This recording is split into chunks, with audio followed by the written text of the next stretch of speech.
a hard turn. I mean, we rely on being with places, being with people. And so we were honestly at a point like, do we stop the business? And so that was a real hard conversation for us to have. And then we saw this opportunity and it was like, wait a minute, it might not be the end for us, right? And then we got it and it was like, this is even exciting because now we can even do things that we thought we were gonna do before the even pandemic. First of all, I want to thank you guys for even allowing me to be a part of the Revive Dallas program. It was a godsend at a time when my businesses were really struggling because there were fewer clients and contracts available at the time. And so it really helped me, to just be able to stay afloat and to have the peace of mind that my family and household would be okay while I continue to innovate and grow my companies. Revive Dallas has been super helpful in helping keep our employee staff, keeping our business open, especially in the early months of kind of the pandemic and everything that's going on. It's just knowing that there are people out there, there's institutions, the DEC available, Revive, and giving us an opportunity, giving us that extra motivation to just continue on. And luckily, we haven't had to close a single day since the pandemic. And Revive Dallas helped take such a load off my shoulders and help get me out of debt, help me finish off my new space, which is here in the backyard. So I can both take care of my kids, run my business, and reduce my overhead by not worrying about the rent. It's just helped open new doors for me. Revive Dallas has been amazing for me. When the pandemic hit, there were literally moments I thought I was closing my door, but with the help of volunteers and donors like y'all, the opportunity I had was to keep my team on the payroll. There were times where I thought I would need to be the only one in the store working and I couldn't afford staff, but it allowed me to keep my staff paid, which allowed me to get out of the community and do the marketing I needed to keep the business growing and supported. Thank you so much for being right on time to support so many small businesses in the Dallas area that just needed a lifeline, needed someone to show that they cared and were there to support them. It was bigger than just the money. It was also the mentorship that came with that program, the business plan assistance, and all of those areas that really will prepare us to go into the future stronger and better. It helped us bridge the gap, help us continue growing. We might not have gotten to our biggest project to date, which was that 15 COVID PSAs. We might not have gotten to that if it wouldn't have been for Revive Dallas. And just having that and knowing that's there, that we can, improve our systems and have that cash flow and not be so close to zero. Exactly. Too much. I am a very small, female-run business in the city of Dallas. I feel like I offer a unique product that makes Dallas more interesting, but it's not something that I think I could have continued to do without some help during this time. So thank you. To y'all out there who are helping fund Revive Dallas, a big thank you. And that's not only just for me, but that's for all the other entrepreneurs in the city. Dallas is one of those cities that has always lived by business, and small businesses are such a key. And when the pandemic hit, there was so much uncertainty that the support of y'all helped keep us going, not just during the pandemic, but for after the pandemic when the economy is recovering. Just want to once again say a big thank you from our I Love Juice Bar team here in Dallas, Texas. You guys have helped a ton, a tremendous amount. Thank you. Thank you. Thank you. Thank you.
More team coverage on the coronavirus pandemic just ahead. Up next, how senior citizens in nursing homes are using virtual reality to cope while they are in isolation.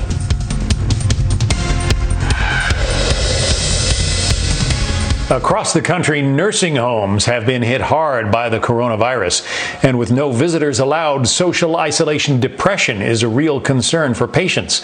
But one tech company is helping seniors cope, one virtual reality headset at a time. Molly Line explains.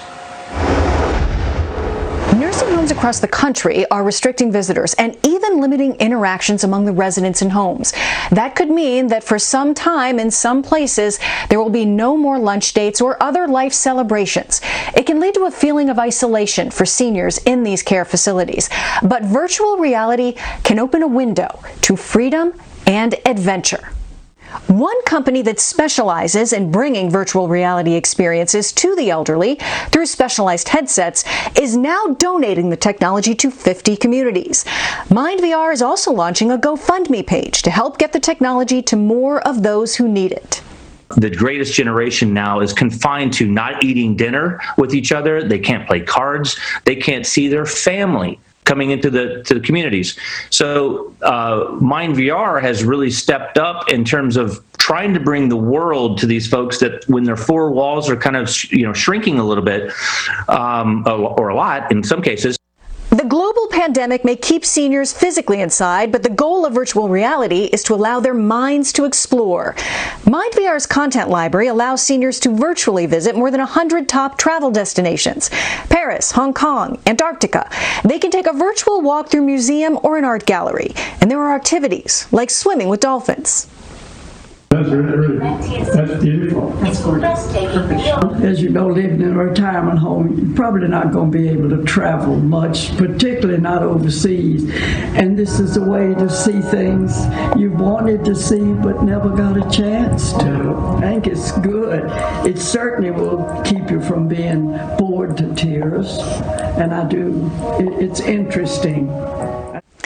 If you want to help share the virtual reality experience with seniors, visit mindvr.com/donate to make your online donation. From suburban Boston, Molly Line, Fox News. Molly Line. Molly, thank you. The mission of the DEC is to help entrepreneurs and small business owners start, build, and grow their businesses. And the way that we do that is through 4 key pillars: community, advocacy, mentorship, and education. Everything from how to start a business, to how to get funding, to how to grow the business, to where to look for customers, to how to market, that all can be found through the educational resources that the DEC provides. The DEC has done a great job of engaging some of the most successful people across the community to really participate in helping entrepreneurs start and grow their ventures. You have this great idea, but really you don't know where to go from there. So, there's that opportunity to reach out for people who are doing the exact same thing you are, and frankly, the people who've been there and done it, and it can save so much time. What you've seen from the DEC network here in the past year is an emphasis on helping individuals start their business with things like the Your Startup cohort. You've seen our Entrepreneurship one-on-one boot camp called Branding for Beginners, which is helping folks who are looking to start their business get it off the ground. Then additionally, we're addressing the needs that were unveiled in the pandemic. One of the things we learned is many small business owners didn't have access to the resources that they needed. What's so important as we look at the advocacy work that the DEC network does across Fort Texas is that it's to tell the story and the reality that exists around startups. Because the one thing that we don't always remember is that job creation happens at that level. Because if you invest in creating an infrastructure for entrepreneurs to be successful, then what you're really doing is investing in the future economy of your community. One of the things that I missed when I left the corporate world and got into the entrepreneur area, there's very little common thread to pull people together to be able to share ideas, to be able to talk and identify problems, to look and discuss with other people going through the same thing that you're going through. That's a tremendous community resource that the DEC provides. One of the important reasons to leverage the DEC network is to help help small businesses develop the social capital as well as the knowledge capital that they need to grow businesses. The difficult thing, if you've got a great idea and you've got a great business that you're going to start, is everyone kind of expects you to be able to do everything, right? 360 degrees. You got to be the marketing department, payroll, management, accountants, and no human being, no matter how smart, has got all those skill sets that reside in one person. It's not what you know you don't know that's a problem, it's what you don't know. And it's especially visceral as an entrepreneur because one mistake could cost you your livelihood and the livelihoods of others. And that's when we can bring in our more than 300 mentors to help people get to that next educational step. We put people in a room and we create what we like to call organic collisions. And those collisions end up making amazing things happen over time. One of the biggest assets with coming to a city like Dallas is its people. Dallas is a true melting pot. There is a diverse and inclusive environment in terms of the people you'll be able to tap into, regardless if you're looking for education, if you're looking for a certain skill set or industry background. We have that here in Dallas. So I would say it's people and it's talent make Dallas an attractive city.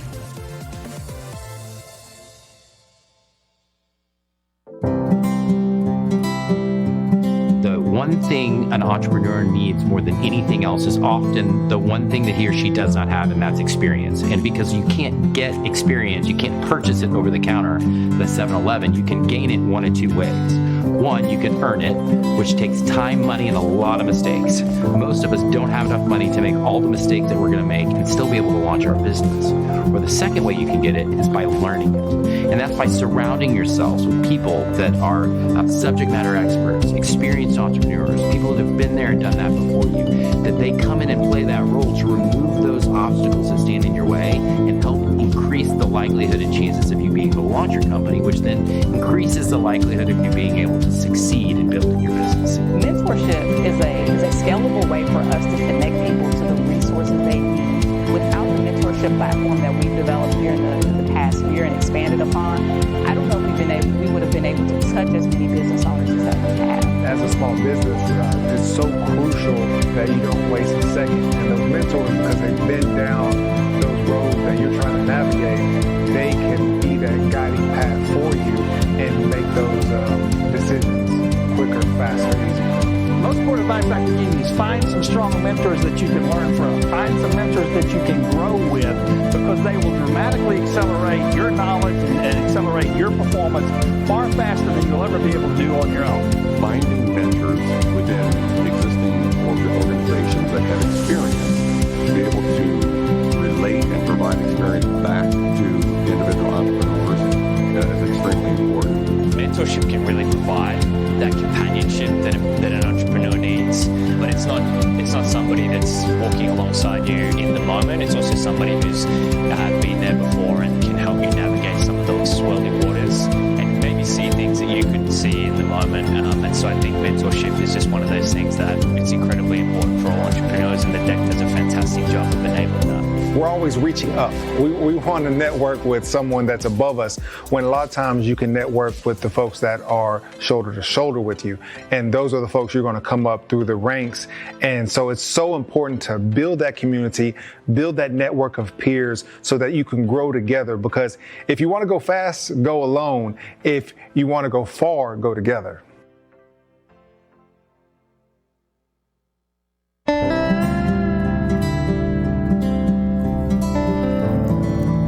Barbecue is something that you have to work on and craft yourself.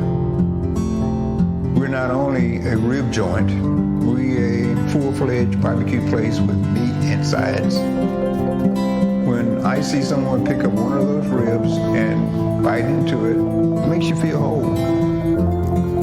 I'm originally from the swamplands of Louisiana, where there's really Cajun Creole food.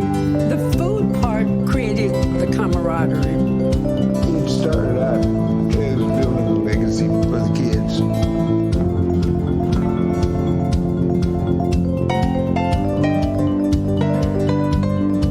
Both Dwight and I have long careers with Frito-Lay. He was there 38 years. I was there 40 years. Matter of fact, she was my boss. And nothing has changed since then.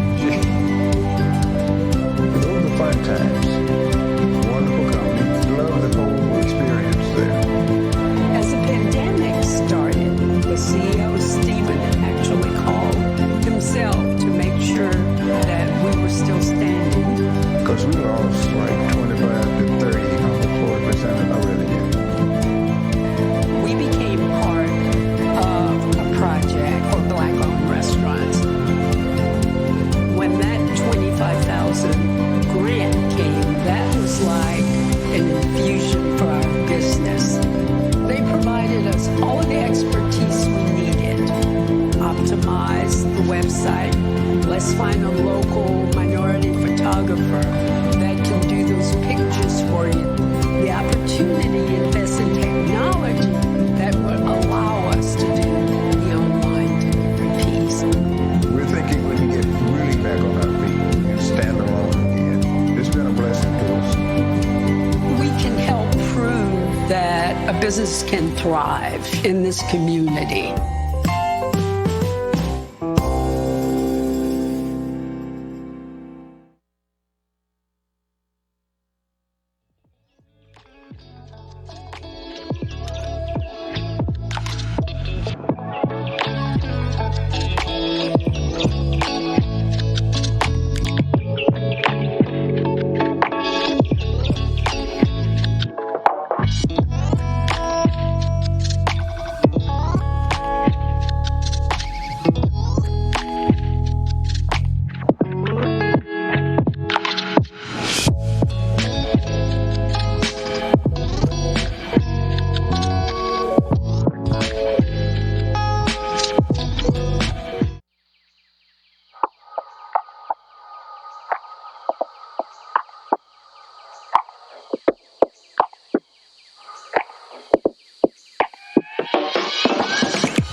Please welcome CEO of the DEC Network, Bill Chen.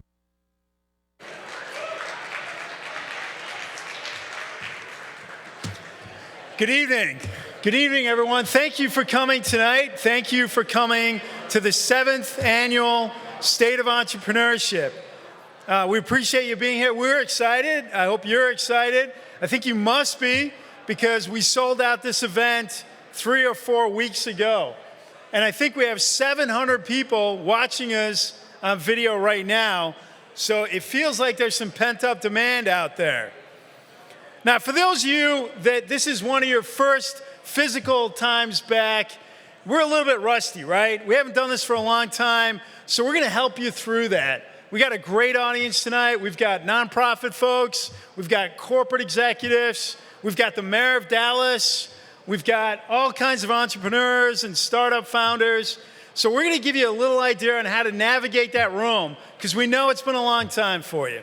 So let's start pretty easy. Let's start with, how do you figure out if you're sitting next to an entrepreneur?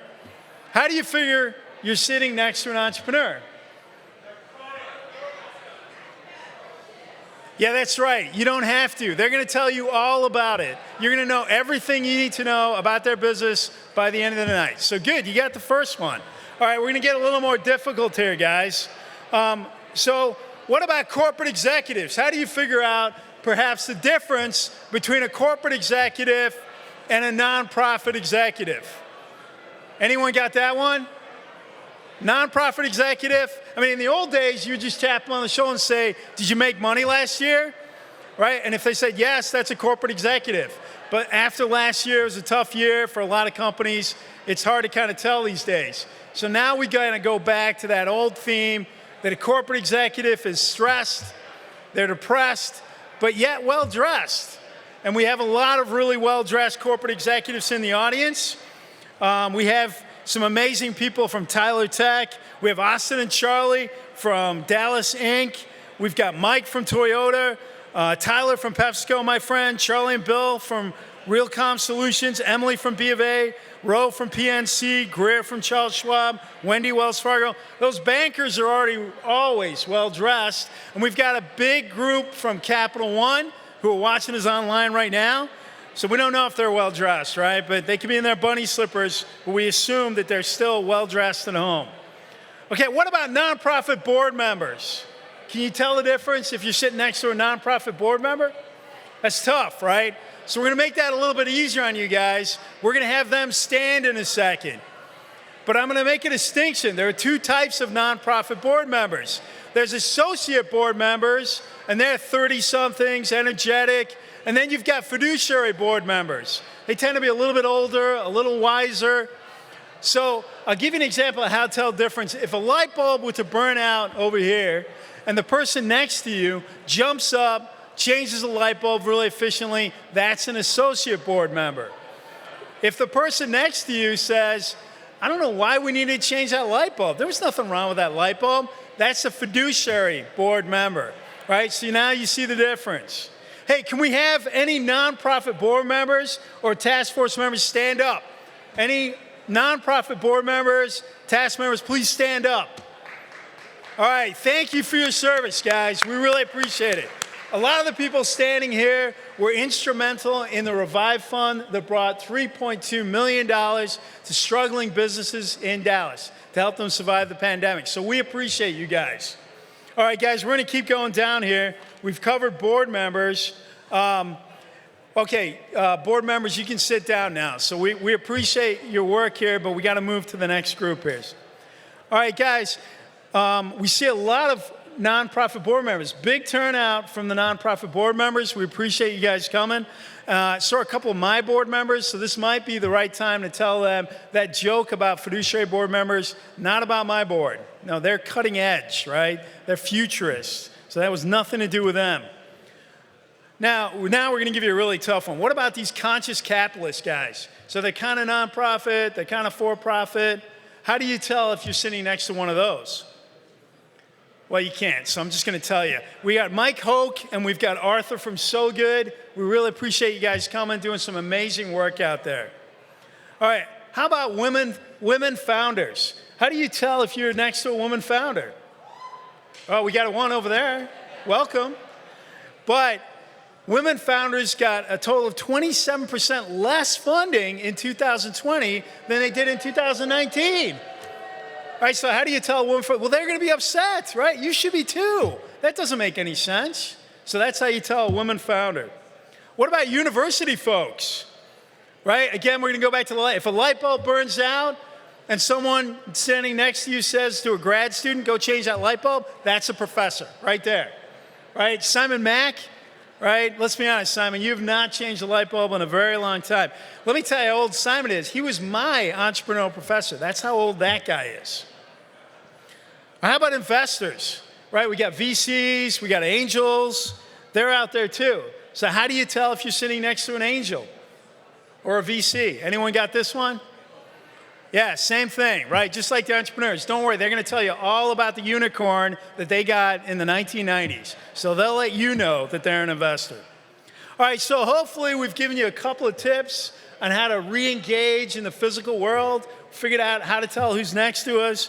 And we're going to leave you in a very capable hands. We're going to leave you in capable hands of our amazing event staff, Alex, Kendall, Julia. You guys nailed the centerpieces as you always do. Great job. But I want to leave you with my favorite MC, your favorite MC, and the DEC Network founder, also the recipient of the Entrepreneur Lifetime Achievement Award, my favorite guy in the world, Trey Bowles.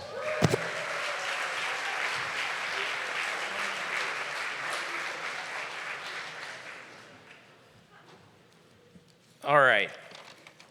How's everybody doing?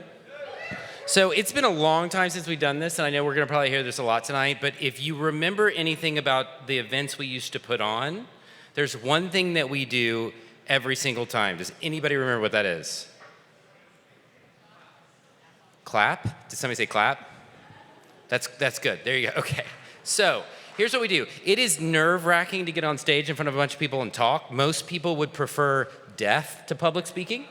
So what we do at all of our events is that every single time somebody comes to the stage, you have to stand up, you have to cheer and yell and scream and make them feel comfortable so we're like a family and they can get up and speak in front of you without being nervous. So I'm gonna walk back onto the stage. Will you please indulge me in standing up and giving a rousing, amazing welcome to Trey Bowles, our MC for the night. Come on.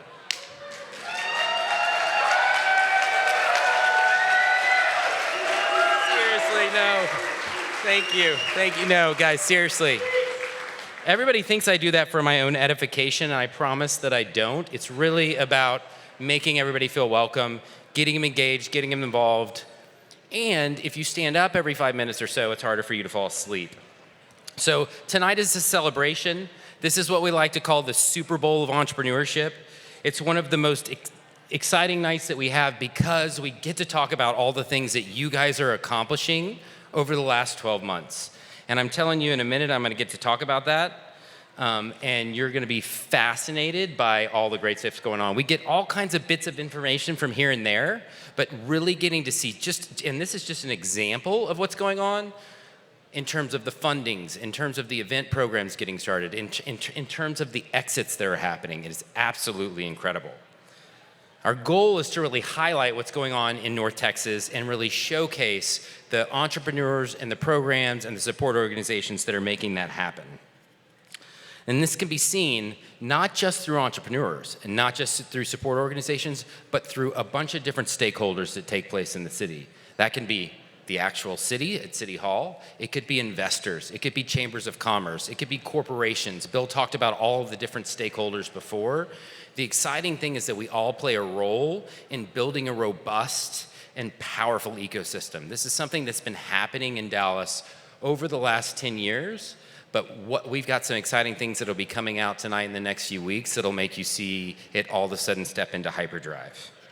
For those of you who are online, we'd like to welcome you and thank you for being here tonight. We hope to see you back here in person soon, but are glad that you're getting to join us and hope you enjoy the evening.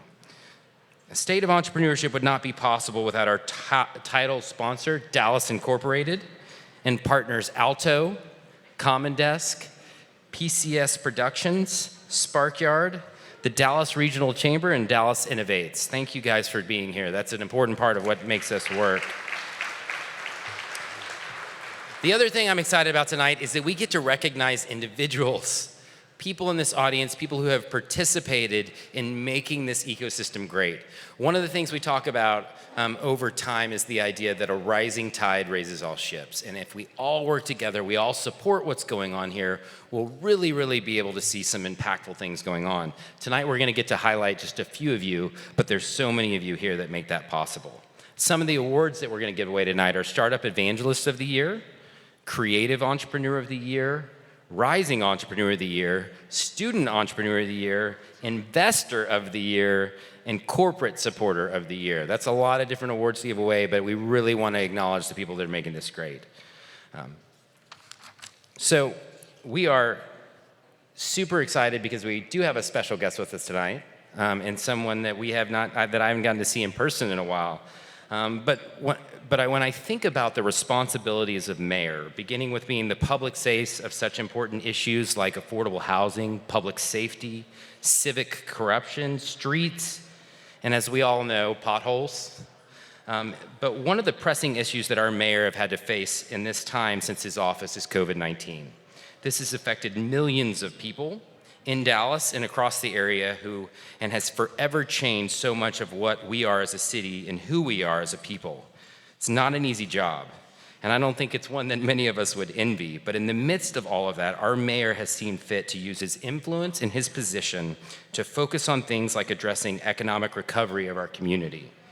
You've seen this through Dallas Forward, one of his initiatives that we'll talk about later, and one issue near and dear to my heart, startups. There you go. Our mayor has created an entire task force focused on how to make Dallas second to none on the planet for innovation and entrepreneurship. I, for one, would like to thank Mayor Eric Johnson for his leadership as it relates to many of the issues and for the purposes of tonight, entrepreneurship. Please help me welcome to the stage the City of Dallas Mayor, the Honorable Eric Johnson.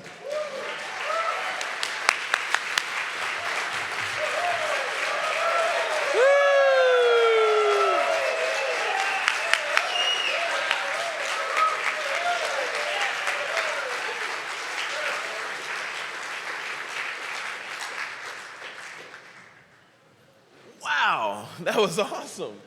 It's so natural and spontaneous. Good evening, everyone, and I have to tell you, this is one of my first indoor, in-person events in about a year, so I'm super excited. I can't tell you how glad I am to be spending with all of you, so this is pretty cool. This is very, very cool. I'm thrilled to be here, and I'm especially excited to talk about an issue that's of great importance to our city. And it's something that's part of my Building for the Future agenda, and that is fostering a culture of innovation in the city of Dallas. I realize that when people think of Dallas, they think of big things. We told the whole world through a very expensive marketing campaign for years that big things happen here. And that makes perfect sense when you think about all the things that our city has to offer. After all, we're the 9th largest city in the United States, for those of you who didn't know. We drive, as the 9th largest city in the United States, a fast-growing and robust economy here in the country's 4th largest metro area. We're home to 11 Fortune 500 companies within the city of Dallas and 14 other Fortune 500 companies in the region, 25 in total. We also boast 2 of the world's most bustling and vibrant airports, DFW and Love Field. We have a fantastic art scene here in Dallas. We've got amazing restaurants, and we've got many, as you well know, successful small businesses that are the envy of this nation. But as big as Dallas is, we're not a slow, plodding city. We're nimble, we're adaptable. Innovation and entrepreneurship is part of this city's DNA. Our city was built on innovative thinking.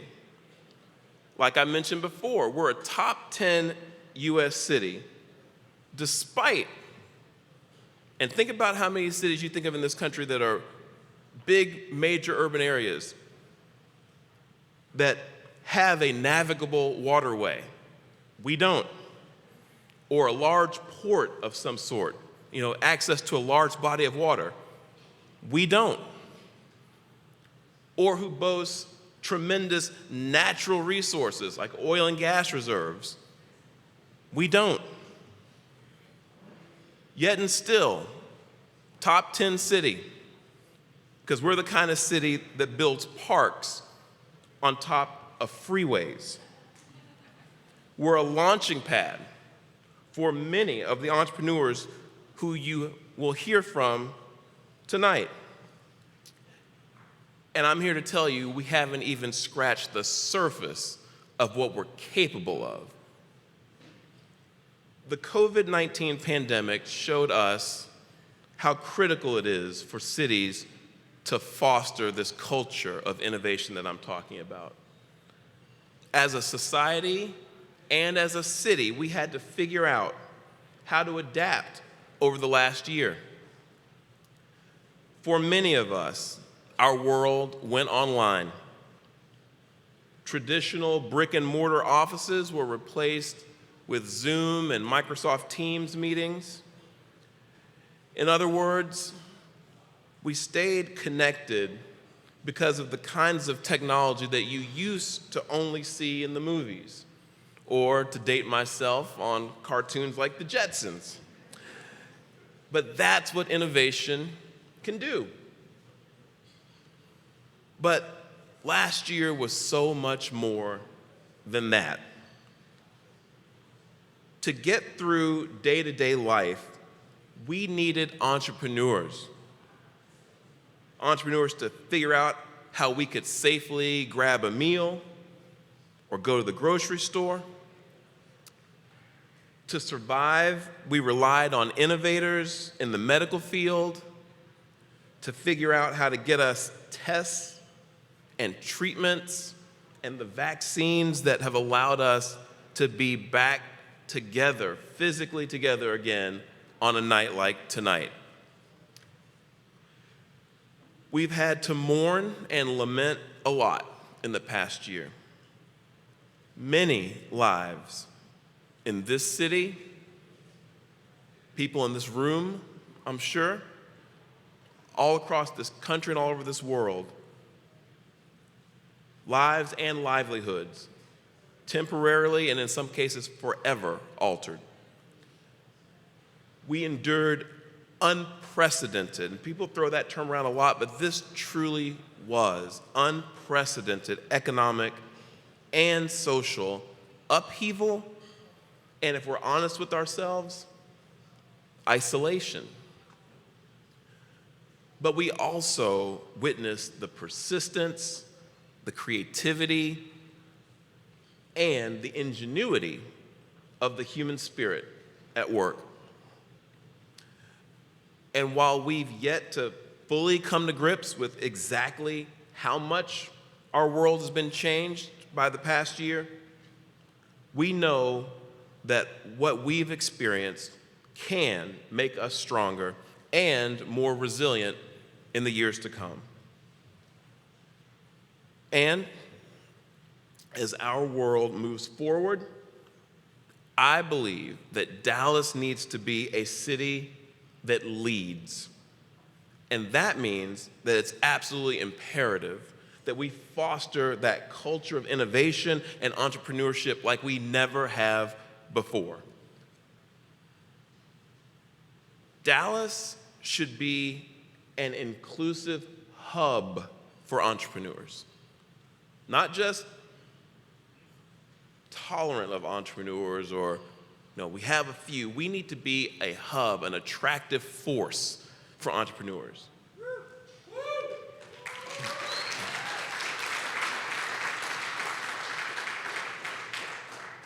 I want Dallas to be not one of the top city for women entrepreneurs. And I want our city to be the #1 city for all historically underrepresented groups of entrepreneurs.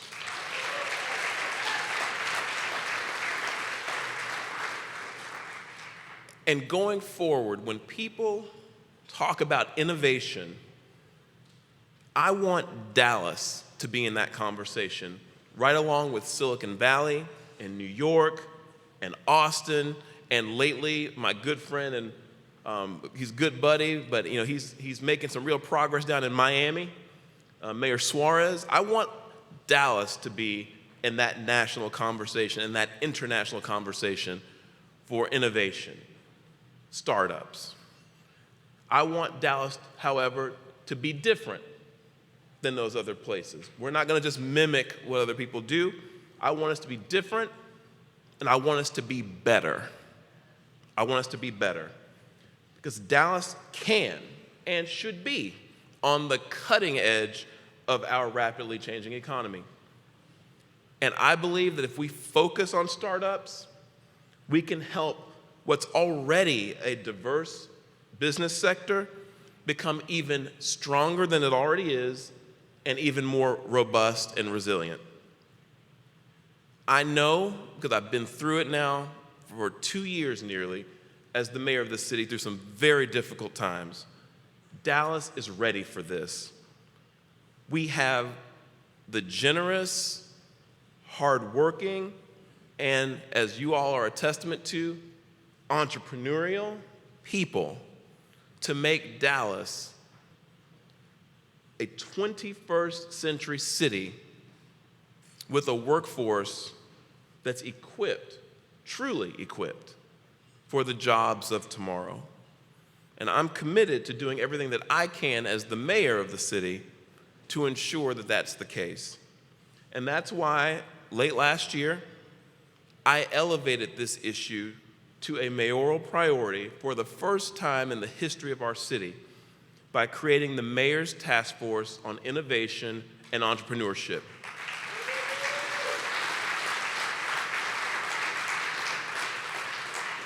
That task force was chaired by Mandy Price, the CEO of Canaries, and Trey Bowles, where Trey go, two of our city's finest entrepreneurs. I asked them to assemble other experts. I didn't meddle. I said, come back to me with concrete recommendations for how we can attract and retain startups in the city of Dallas. The task force members represent entrepreneurs, the financial industry, and academic institutions as well. They're finalizing their report as we speak, and they'll be releasing it publicly next week. In it, you'll see recommendations to provide startups, like many of you in this room, with the resources, support, and yes, the capital that you need to grow right here in Dallas, Texas.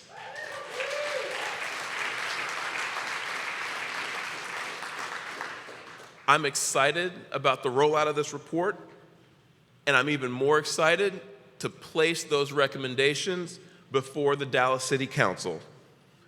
And I expect those recommendations to become a key component of our city's brand new economic development plan that was going to help our city build for the future. Because the future, whether we're ready for it or not, is coming. And I don't want Dallas to simply be a part of it. I want us to be out front. I want us to be bold, to go big.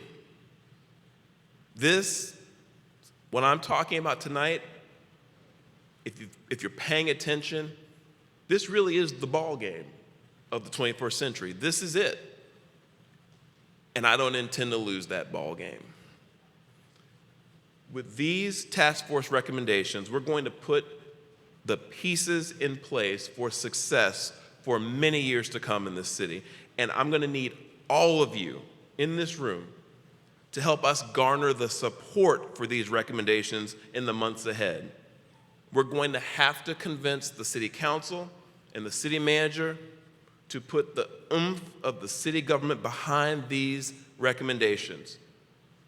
You guys in this room are the experts, and I've trusted you and turned over to you the task of telling us what we need to do. Once this task force report becomes public, we're going to need you to transform from being mere experts to being our chief advocates at City Hall for those recommendations.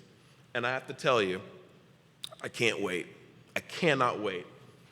The state of entrepreneurship in Dallas, Trey, I'm happy to report, is strong. And it's about to get even stronger because of all of you. So thank you very much for having me, and I'm now going to turn it back over to Trey. Thank you so much, and enjoy your evening.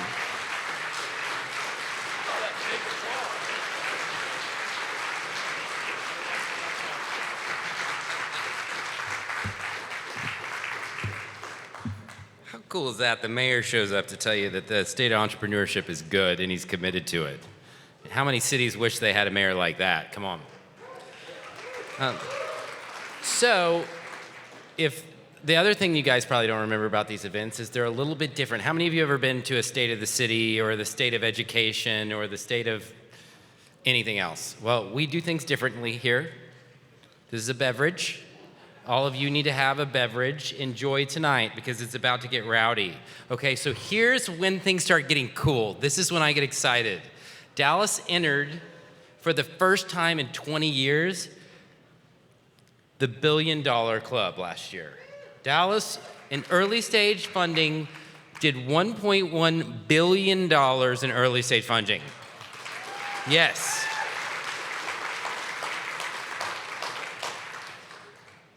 It's been since 2001, since the dot-com boom. Some of you might not have been alive in 2001, but I'm telling you, this is moving back up, and it's because of the innovation, the entrepreneurs, the startups, and the investors that are investing here.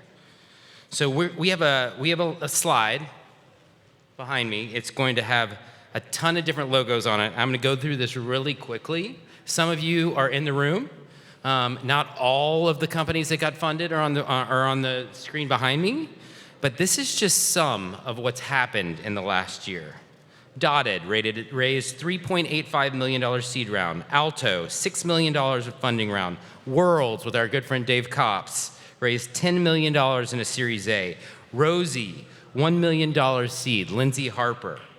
Bestow, $50 million Series B and a $70 million Series C. Gigwage, Craig Lewis, $120,000 seed, $7.5 million Series A, $2.5 million additional Series A.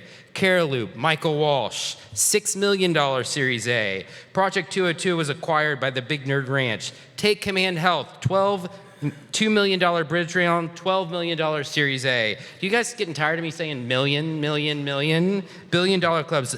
Media Booker, $2.6 million seed round. Sunny was a Addison Treehouse and Health Wildcatters company.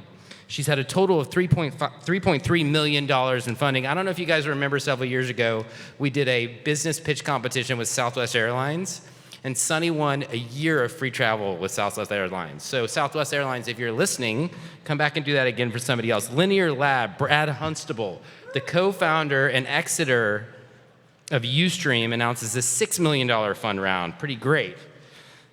StackPath, $216 million Series B. This is one of the co-founders of SoftLayer.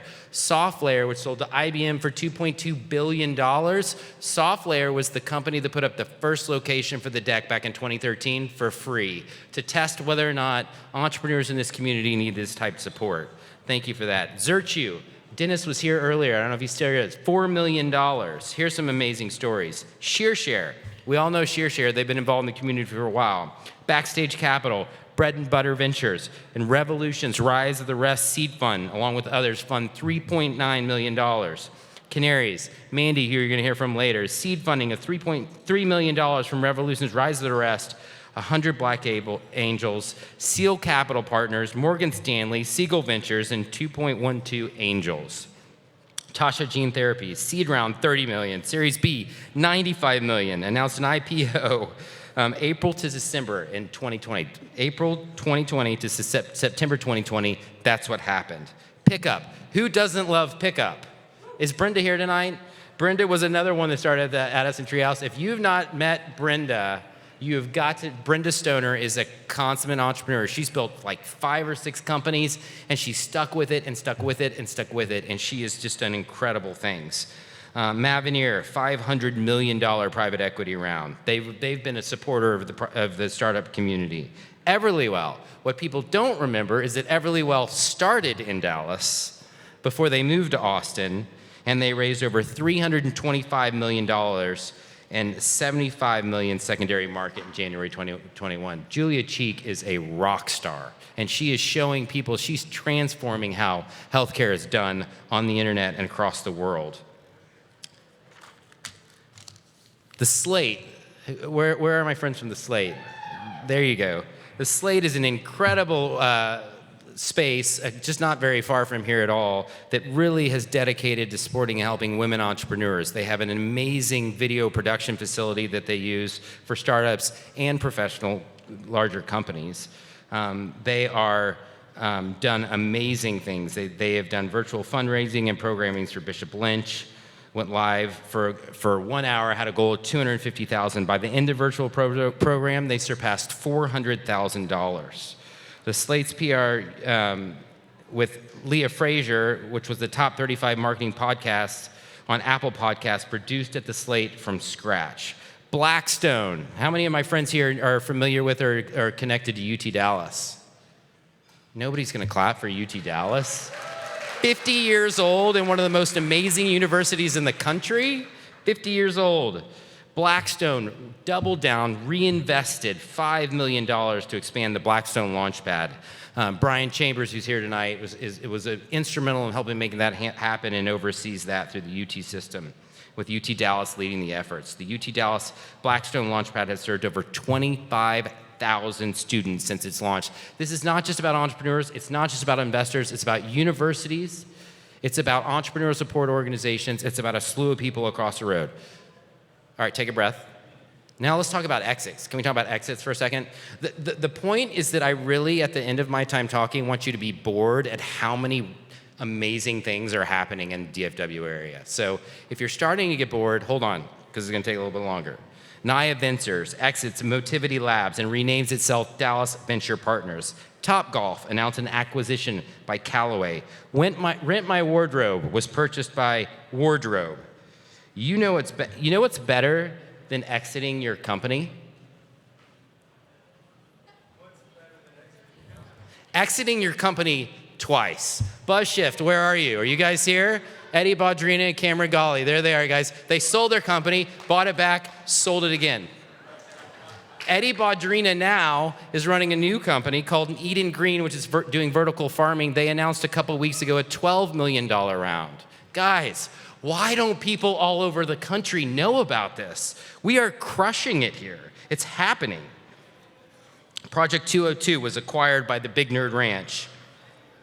I also want to feature a company that is not just on the for-profit side of things, but is on the whole side of doing well while doing good. How many of you guys have heard of Outside?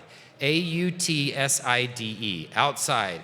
It was started and created, it's outdoor equipment, things like cornhole, tennis in the backyard, all sorts of amazing things, started by Glenn Collins from Switch Creative, many of us know him, with the purpose of giving money back to organizations that support the research of autism, right? Social entrepreneurship is alive and well in this region too.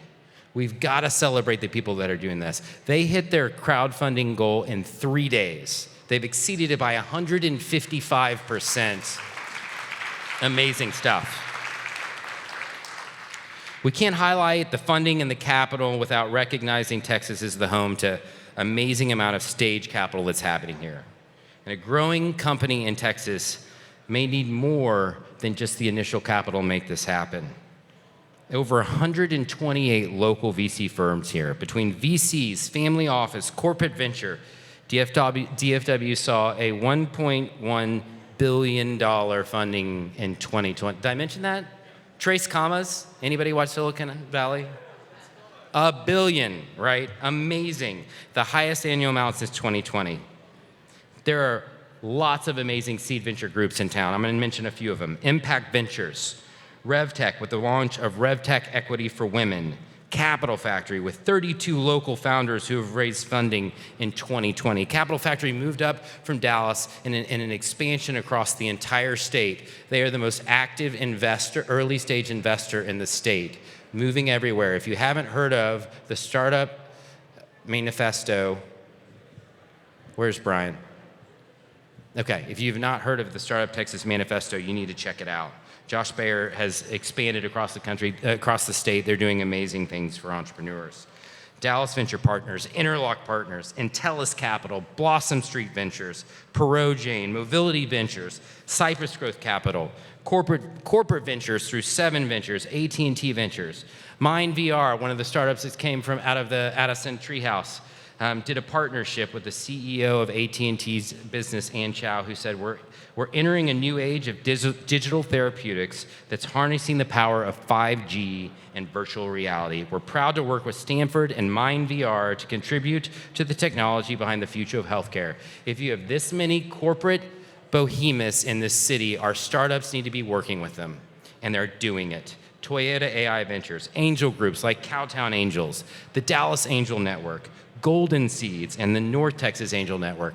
There is money out there. We have to build more fundable companies that can go out and get access to that. Accelerators like Bunker Labs, Health Wildcatters, Tech Fort Worth. Are you tired yet? I mean, this is crazy. But the other thing I wanted to mention, we've talked about this a couple times. There's been about 15 companies in Texas funded by Steve Case's Revolution's early stage fund called Rise of the Rest. Steve came to Dallas several years ago. They funded Nixon out of the initial done, and they think they've done 8 or 9 companies funded from that. We are seeing organizations and funding mechanisms like Steve's, like other groups around the country, that when they become aware of what's going on in Dallas, they come in and they invest, and they're not stopping soon.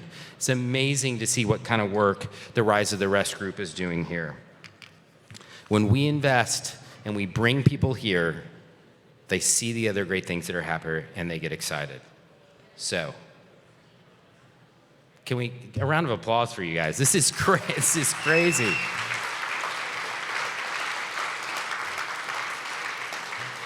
Jennifer Conley, who's one of the other co-founders of the DEC, she's here tonight somewhere, and we always used to sort of discuss back and forth, how much do we want to bore people at this event? And then the answer is, the more we bore them, the more we have to share. So hopefully you heard your name, you heard the name of somebody you know, you heard the name of somebody you need to know. Get out there after this is over and spend time networking and figuring out how you play your role in this ecosystem. So as we continue to highlight the wins and successes from 2020, I'd like to welcome Charlie Lass, founder of Dallas Incorporated, to the stage.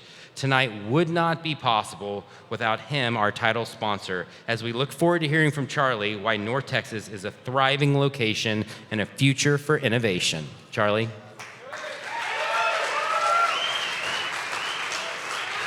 Come on, that's weak, please.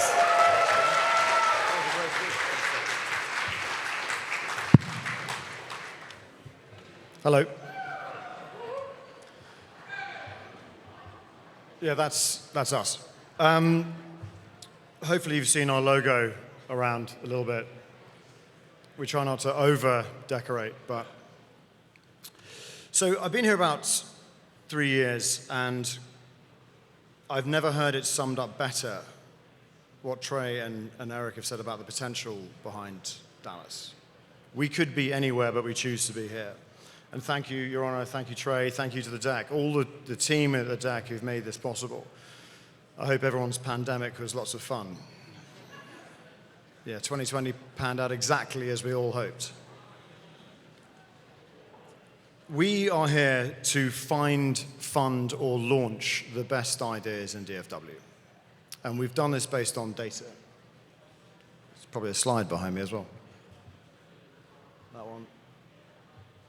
Oh, never mind.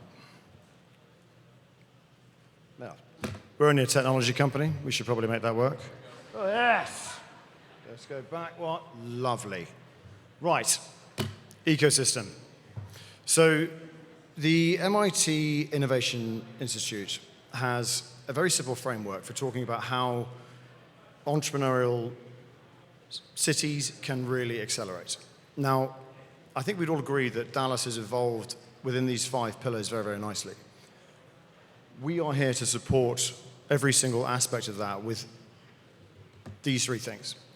We're launching an investment fund to bring external money into Dallas to focus on the best ideas that we have in the city. We are providing innovators within the city with a 30-day launch for a new idea, and we're providing founders and early-stage entrepreneurs with support. Now, last year was a bit weird. Entrepreneurial endeavors are stressful. It's the most stressful job I think is possible to have. And there is no support, there's no structure. Everyone calls it a side hustle. It's not a beeping side hustle, it's a job. And it's miserable. It's not fall off a log, end up on the cover of Forbes. It's horrible. It can provide a lot of freedom and focus and ability to be creative. But it's generally, the most time, it's pretty miserable. So we're launching something called Startup Therapy. No, it's as funny as it might sound, and we should laugh about it because otherwise we'll cry. We have the ability to go to counselors, therapists, once a week, once a month, whatever it is. These guys don't necessarily know how crap a career we've all chosen. Having been through the mill a lot, and we launched 32 brands in Dallas quietly last year, and now we decided to poke our head above the parapet and make sure that other people can do the same thing.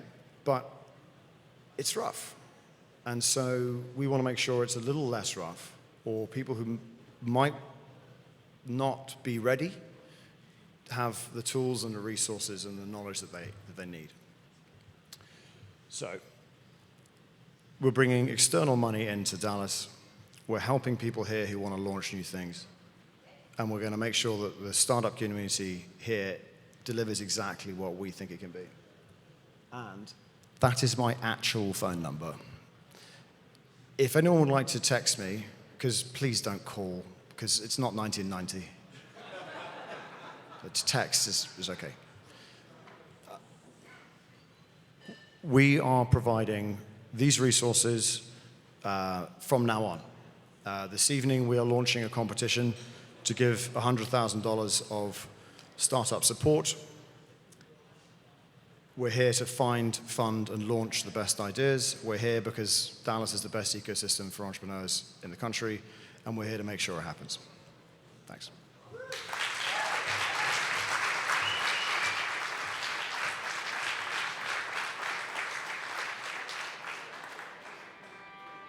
When an entrepreneur starts a business, there's so many things that he or she doesn't know. You typically have a subject matter expertise in one area, but you don't know the 272 other things that you need to know. And so by bringing resources, curriculum, coaching, capital, customers to the entrepreneur, then we're really able to help him or her grow.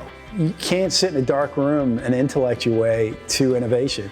It takes getting an environment where people are challenging what you're thinking and you're challenging what they're thinking. I mean, it's that debate that often is the catalyst for something really exciting.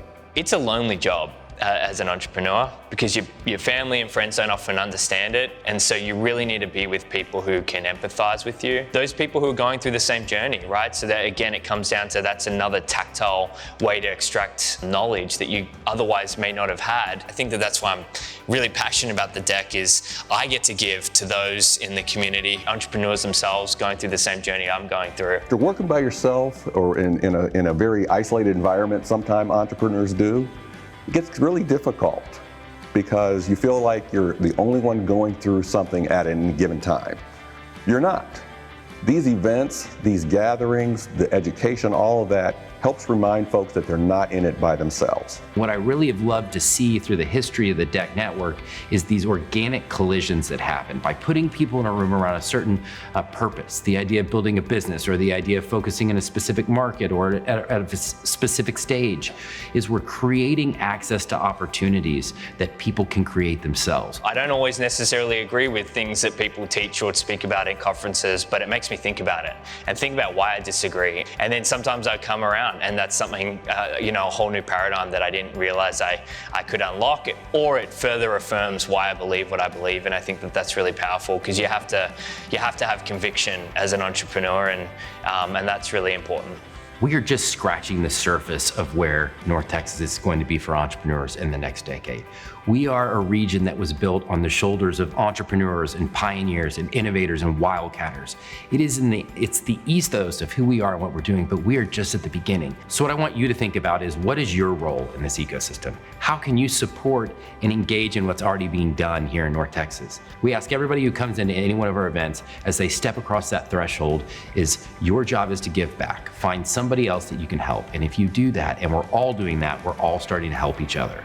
And those organic collisions become intentional relationships. Those intentional relationships become companies, become investors, become employees, become employers. We all play a role in this ecosystem. We all are stakeholders in the success of the companies and the people that run them around us. And our job is to play that role, whatever that role may be. So I'd like to ask you, what is your role? Think about that role. Find and engage with the DEC and let them help you find that role and ways to plug in, because it's that and only that that'll make North Texas the best place in the world to be an entrepreneur. Please welcome Marco Johnson with Sparkyard.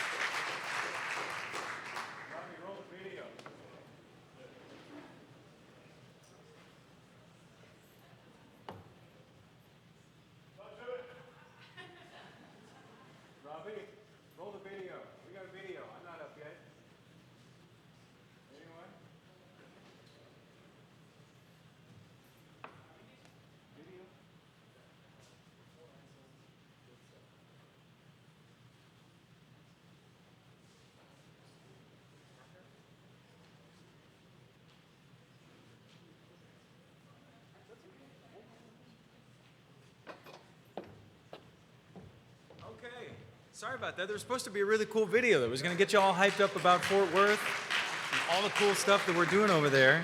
So, yeah, man, what a drag. Maybe Robbie will dig it up someplace. Nope, that's not it. Go back one more. Nothing? Nothing, just this? Okay, all right, we roll with it. That's how we do. Hi, everybody. I am Marco Johnson from Sparkyard over at the UNT Health Science Center in Fort Worth. I had a whole bunch of stuff that I was going to talk about with our video, but that's not going to happen. So I'm going to start off with a little story, a little historical thing here. Who in the Dallas crowd tonight knows that Fort Worth is nicknamed Panther City? Yeah, okay, cool.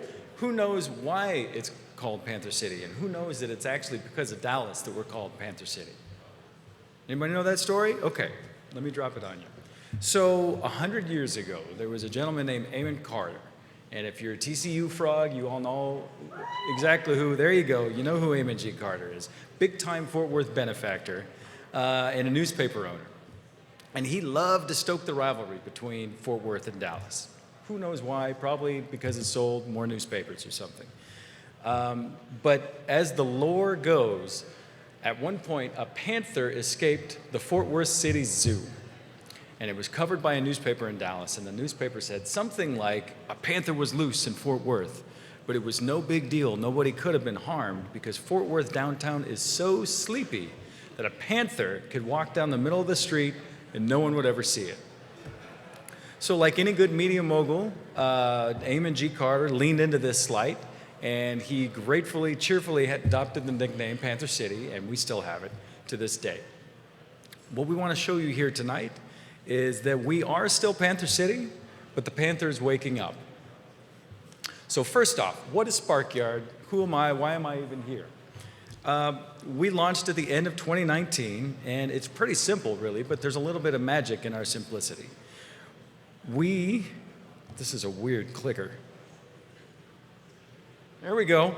This is our website. So we are a digital platform, free digital platform that connects entrepreneurs to the resources they need to launch and grow their company. So right resource at the right time. And since we launched in 2019, we've got 55 resource partners like the DEC Network, like my ecosystem homegirl, Darlisa Diltz. There she is. Yep. Charlie, let's get Dallas Incorporated up here. We're looking for you. We've serviced thousands of clients with our online platform so far, but why is Sparkyard even needed? Well, Fort Worth is the 13th largest city in the country by population. That's a surprise to most people who hear that. But our ecosystem is fragmented, it's siloed, there's no clear pathway to success for entrepreneurs, no easy way for them to access the resources that they need, right? So Sparkyard is the antidote to that. We are this free platform that entrepreneurs come to get access and to understand what this entrepreneurial journey is and who to go to and when. So we've taken this really cool, incredibly strong connection platform, and we've used it to pursue all sorts of other cool things in the ecosystem. I don't have time to go into all of them now, but please check out the website and you'll see more. But one of the things we did do is double down on performance metrics. Nobody over in Tarrant County is paying any attention to ecosystem performance metrics. So we decided, why not us? And if anyone knows anything about economic development, what's the most important thing in economic development? Jobs. Jobs, right? So we commissioned a study with our friends at SourceLink and the Kauffman Foundation. We decided to study the number of jobs that new companies create. So firms 0 to 1 year old in Tarrant County, industry agnostic.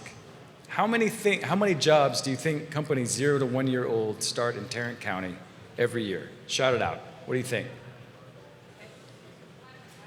5,000, okay. A little higher? Anyone? 25, I'm probably blocking this, aren't I? Over 25,000 jobs a year. Now this is 2018. That's a pretty astounding number, right? For sleepy little Tarrant County? That's just 2018. We looked at 5 years of data and it's the same thing. Over 25,000 jobs every year from these young companies. So that sounds pretty cool, right? But how do we compare it to the other big counties in Texas? So Dallas, no surprise, y'all are killing it. Considering you're not that much bigger than us, but you're generating 20,000 jobs more a year than we are. So kudos to you guys. Everything that you've heard from the folks before me talking tonight speaks to your great success. But look, Tarrant, on par with Bexar County and Harris County.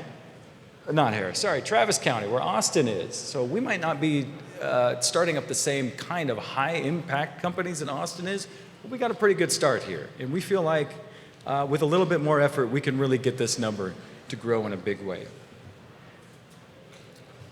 So let's talk about exits. Most people, even in Fort Worth, don't think of our city as a big biotech hub. But take a look at this slide. Over 5 years, we've had 5 huge exits in the biotech space, starting with ZS Pharma. In 2015, it sold to AstraZeneca for $2.7 billion.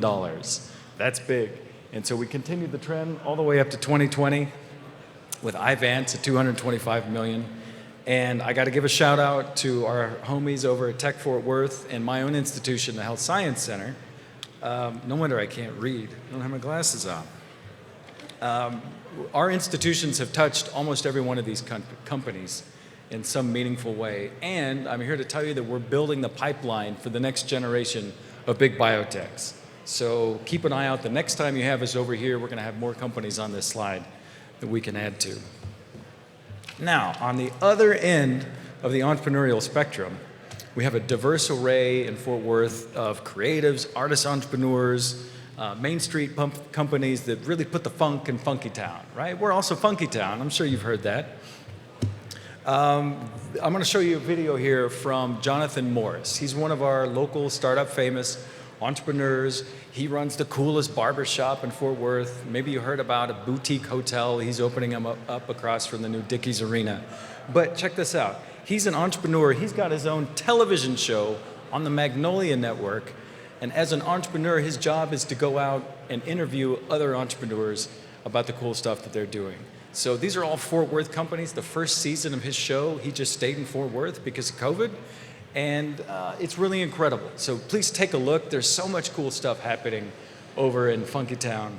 And we're really proud of the work that Jonathan is doing and continues to do. And he's an inspiration, and so many other people like him. So, and look, he got a panther on his shirt, so you can't beat that. Okay, so we've talked about the past, we talked about the present. The last thing I want to share with you is about how we're building the startup ecosystem in the future, how we're really going to get that panther on the run. So you all over here on this side of the Metroplex are familiar with Dallas Startup Week and how the DEC Network does an incredible job every year catalyzing entrepreneurs, organizing, getting everybody together. Our version of this over on the Fort Worth side is Global Entrepreneurship Week. And this is actually a global platform. It's offered in 180 countries around the world. It's tens of thousands of events and millions of people every year. And we've been running this for 3 years now. And I'm really happy to report that in 2020, Fort Worth, was the biggest GEW event in the country. So we're super proud of that. Thank you very much. We could not, and I stress, we could not have done this without the DEC Network. They provided so much expertise and the technology platform and just the support to help us pull this thing off. So them and the 40+ community organizers who actually create the content that people want to go to, that's where our success lies. And you know, in the past, we've done this all on a shoestring budget. We went from our first year 17 events to our third year 93 events, being the first in the country. We've done it all on the shoestring budget, and I'm really happy to announce here for the first time that we have a really great title sponsor for 2021, and that's Dell. So thank you.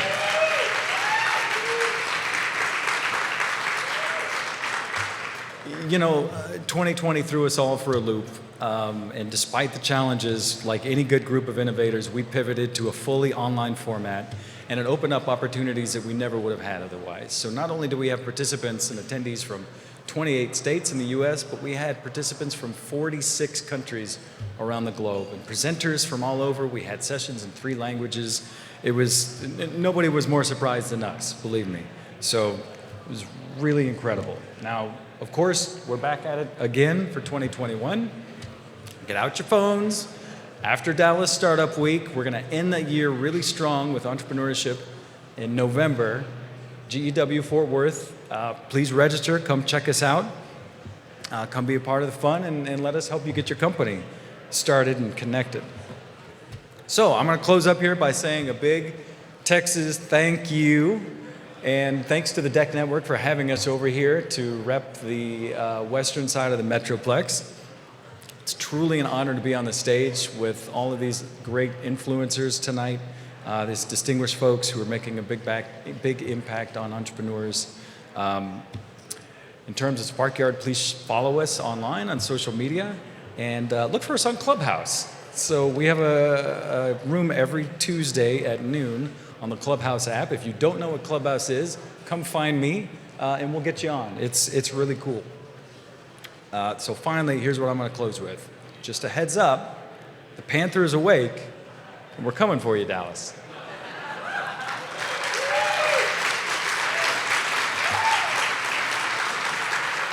Okay, so it is my pleasure to introduce Dallas Regional Chamber Vice President of Research and Innovation, Mr. Dwayne Donksrider.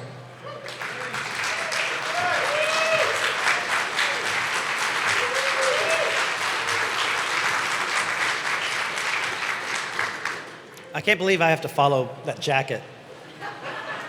Sorry, Marco. All right.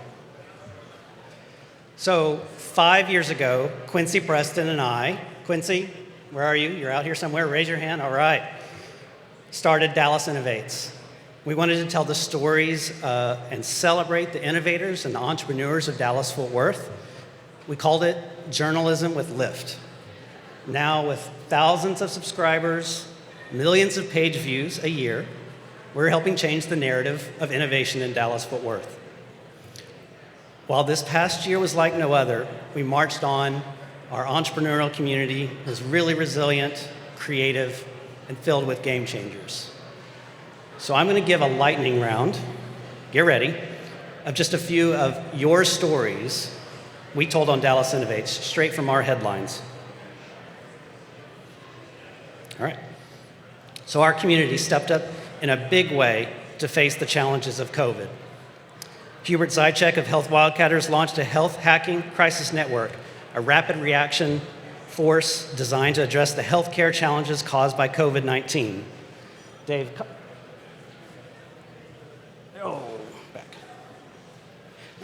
Kops and his company Worlds built a one-breath screening device for COVID-19.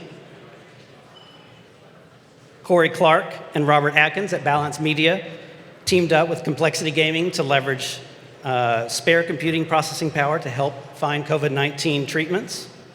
And Get Shift Done, formed by Anurag Jain and Patrick Brandt, connected displaced hospitality workers with nonprofits to provide hunger relief to 11 cities across the U.S. In just 90 days of existence, it served 40 million meals and gave livelihoods to more than 20,000 laid-off hospitality workers. It's amazing.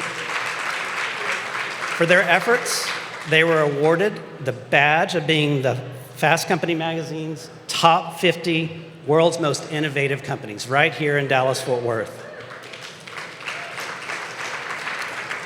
In 2020, CBRE ranked DFW 6th on the list of top emerging life science clusters in the US. We saw Cersei get acquired by Acadia Pharmaceutical in a $52 million deal. Ivance Pharmaceuticals in Fort Worth exited for $225 million. Lantern Pharma went public, and their AI platform now has more than 4.5 billion data points curated for oncology drug development. In under 6 months, Taysha Gene, Trey mentioned, Taysha Gene Therapies rocketed from UT Southwestern spinout to a $157 million IPO.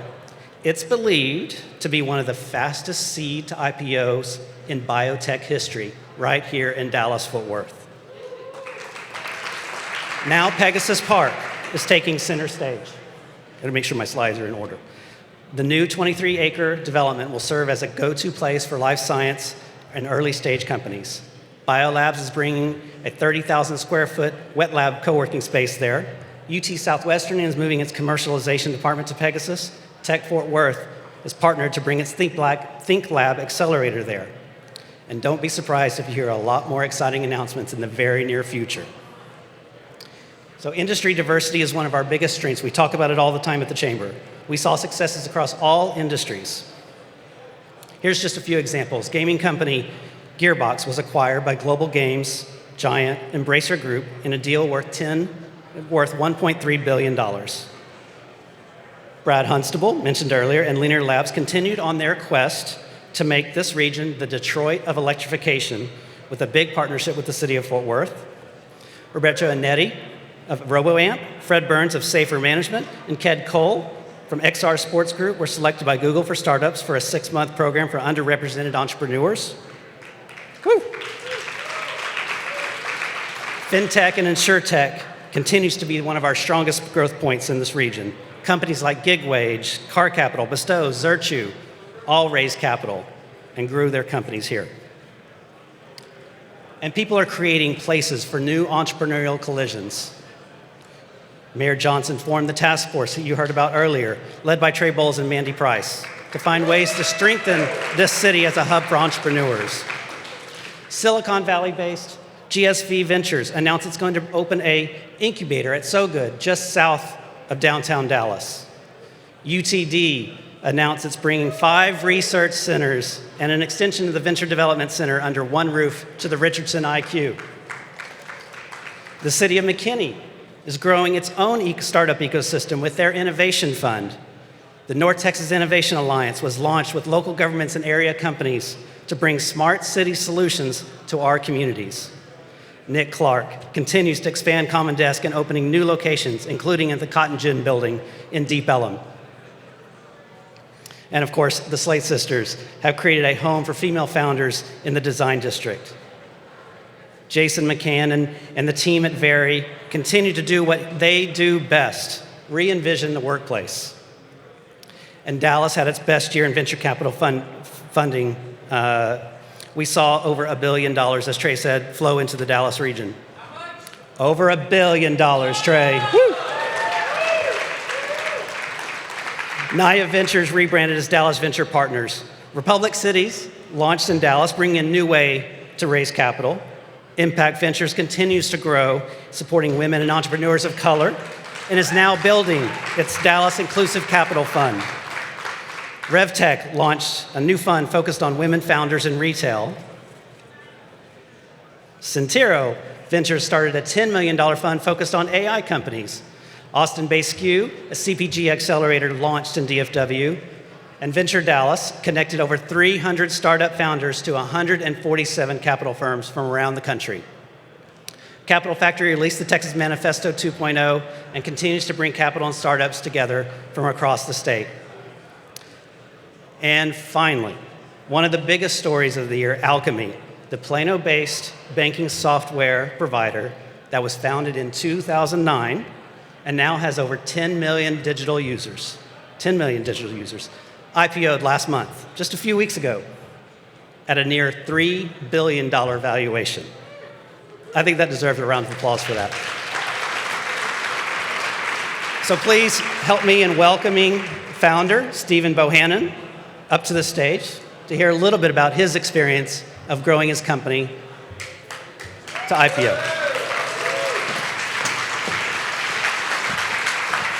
All right. Check. Thank you, Dwayne. Congratulations. All right, we got 3 questions for Stephen. One, he and I have talked through this all about Dallas-Fort Worth. Tell me one thing that you attribute your company's growth to. I'm not kissing up when I say this, I'm part of the Dallas Regional Chamber, and I will tell you that starting especially a technology company, my co-founder, is actually based in Oklahoma City. It's actually where I grew up.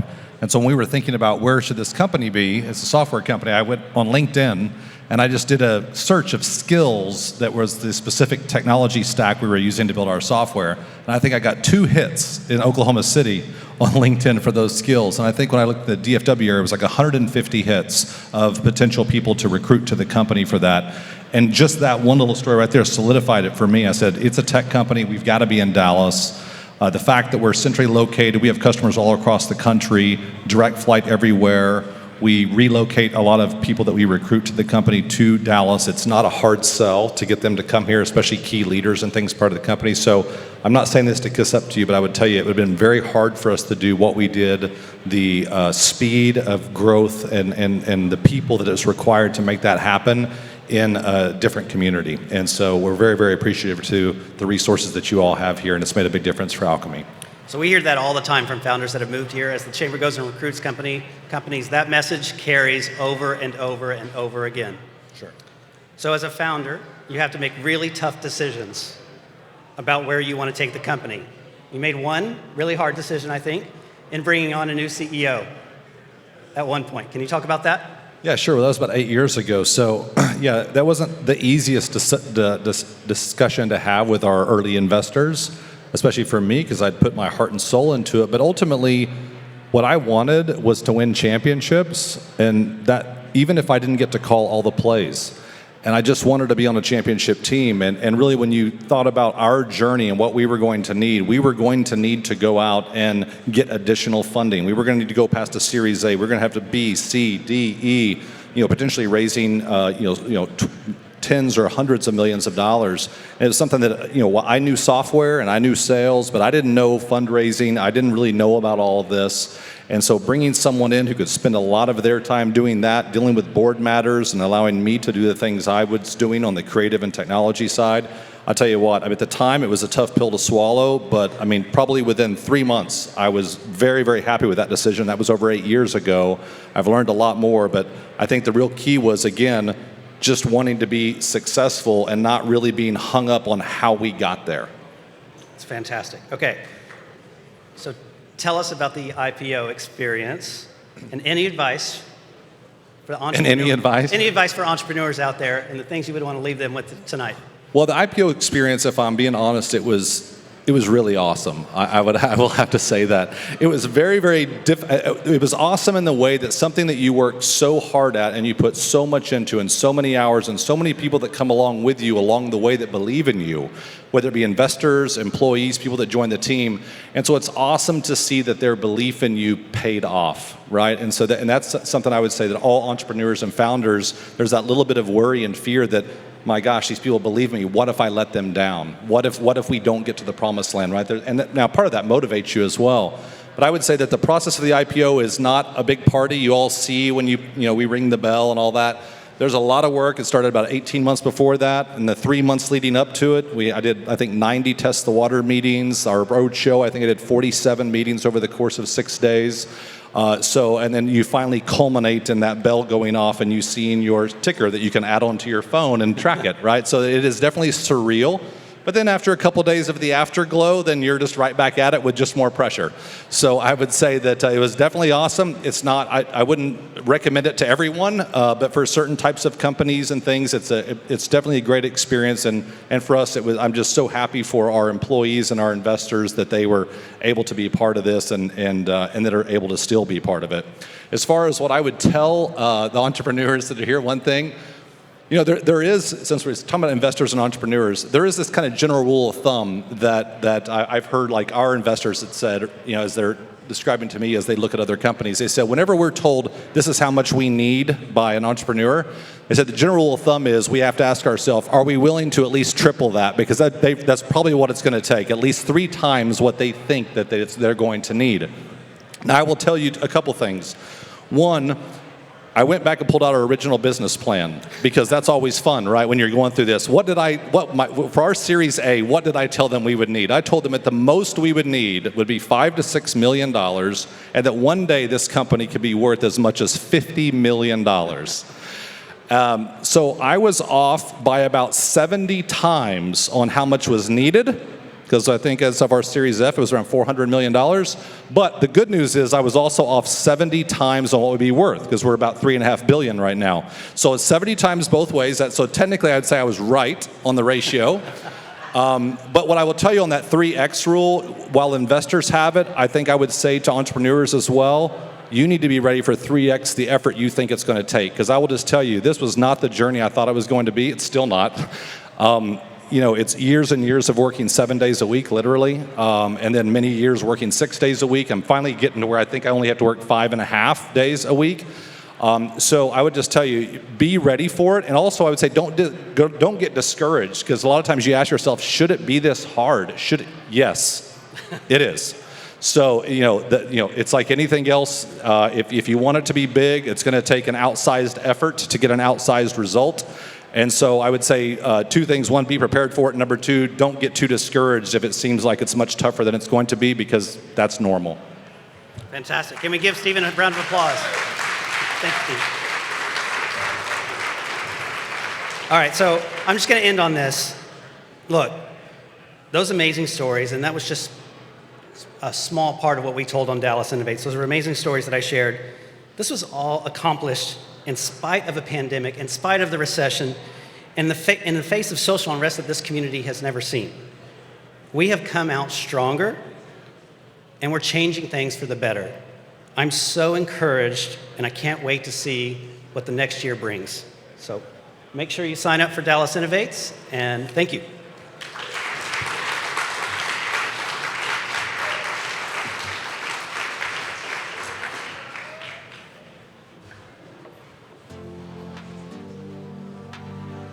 BUILD is a coalition of business support organizations and capital providers working alongside community stakeholders to address the gap in resources for entrepreneurs of color, women founders, and underrepresented founders in the Dallas market. The mission of Dallas BUILD is to close the resources gap. Those resources include technical assistance, access to capital, and other services that are a gap for many minority, women-owned entrepreneurs in the area.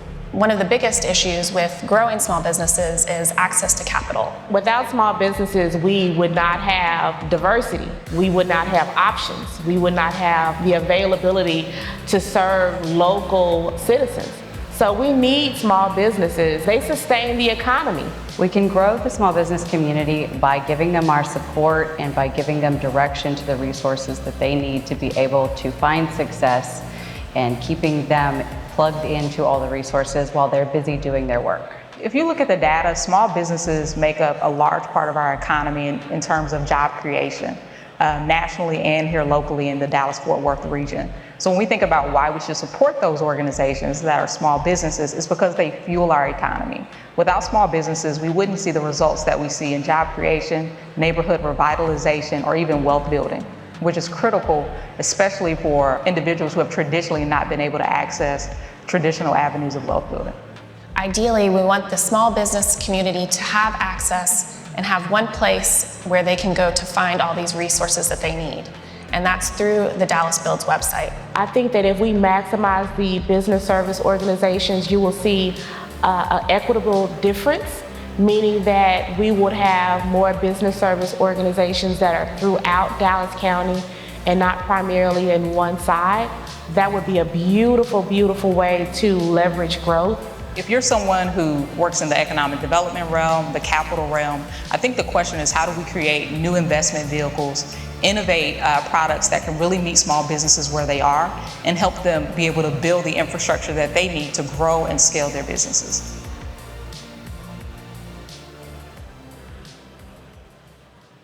Please welcome Demetra Brown and Zarin Gracie.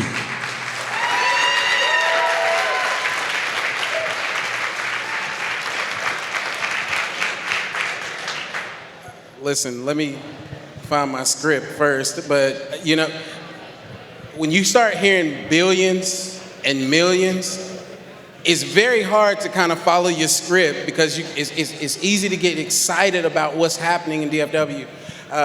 Really, just really for all of that. So Trey, I'm not sure where he went.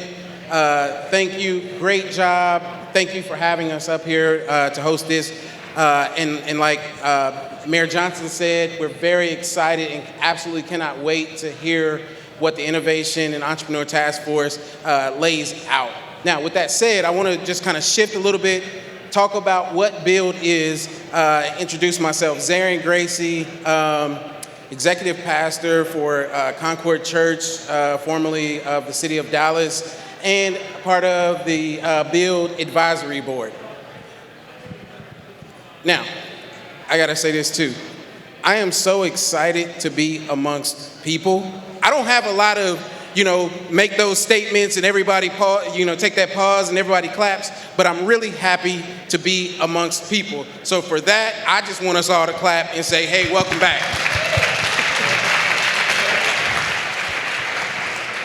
So we're gonna talk about what BUILD is. Building, broadening urban investment to leverage Dallas. I really can't talk about that ecosystem and how it got started without first talking about how it came to be.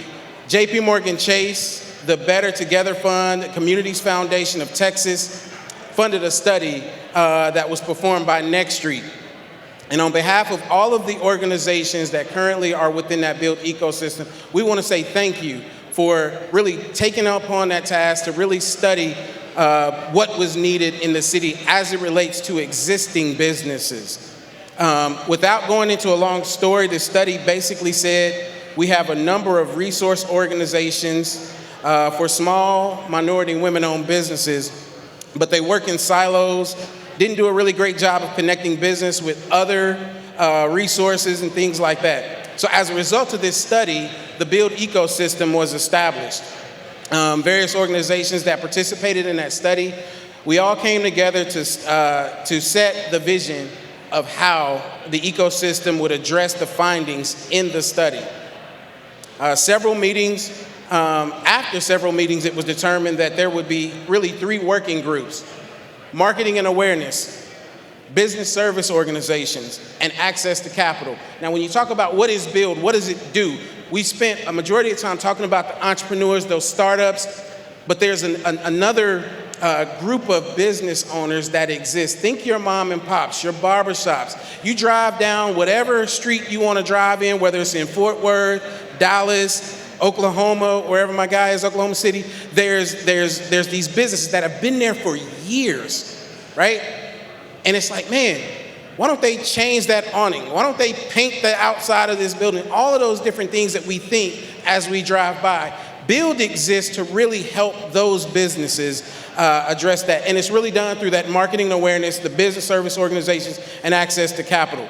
Marketing and awareness. First of all, are you aware, as that business owner, that there are resources out there that actually exist to help you? From a business service organization, are you aware what kind of structure, training, assistance, technical assistance do we need to provide to those type of businesses to get them from here, where they've been for, in some cases, 10 years. They've been sustainable, but how do we move them from where they've been for the last 10 years to grow their business and really create an impact within that community? We're talking economic development. How do we help them create jobs? How do we help them grow their capacity to do more and serve more? And then access to capital, right? Again, with these 3 areas of focus, I want to just pause for a second. I want to thank the Dallas Entrepreneur Center at Redbird, Mitra, the City of Dallas, Impact Ventures, and BCL.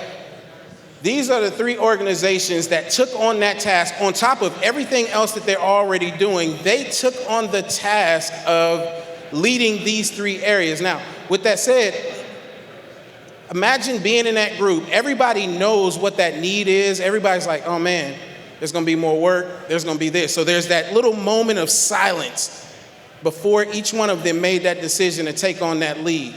And they all stepped up to lead marketing and awareness, business service organizations, access to capital. That's on top of what they're already doing. That's additional work. And in this industry, as an entrepreneur, business service organization, city employee, that's a lot additional work that needs to be done to address these needs. They all did it. So for that, I do want to say, just pause and say thank you for your leadership in doing that.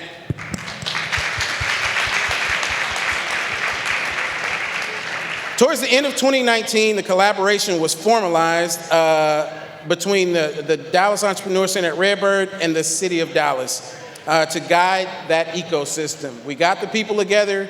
We needed some guidance and some leadership to move that. The formation of the Build Coalition began to take shape. Ultimately, the Build ecosystem was being designed to address the needs of the underrepresented business owners through a set of shared goals. That's important, the shared goals. Each one of these organizations, as I mentioned, were already doing some things. So when you start trying to do that, you kind of get that territorial, well, wait a minute, what is this exactly?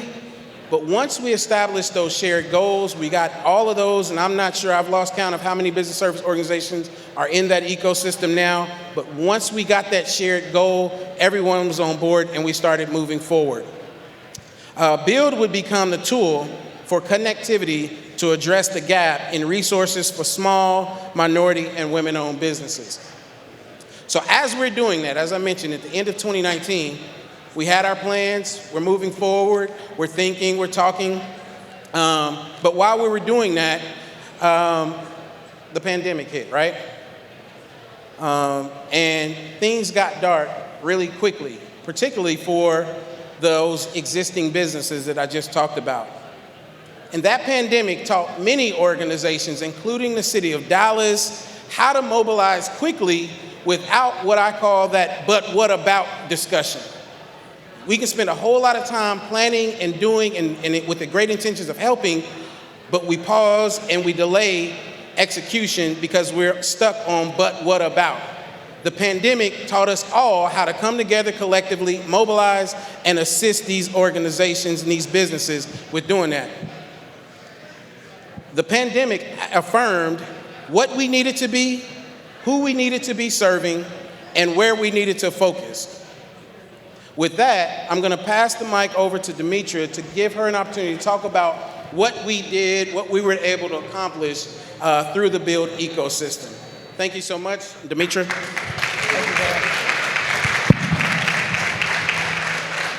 First off, let me say this. It has been fun watching Trey up here interject his jokes.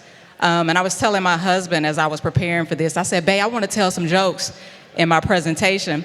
And he said, leave that to the funny people. So I didn't know what he was saying, but I gathered I wouldn't be telling any jokes. So with that being said, just thank you, Zarin, for joining me up here to tell a little bit about our story.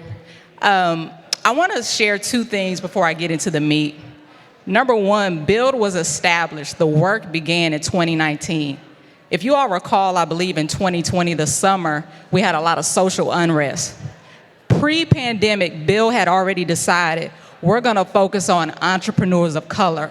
So we're not just coming to this party.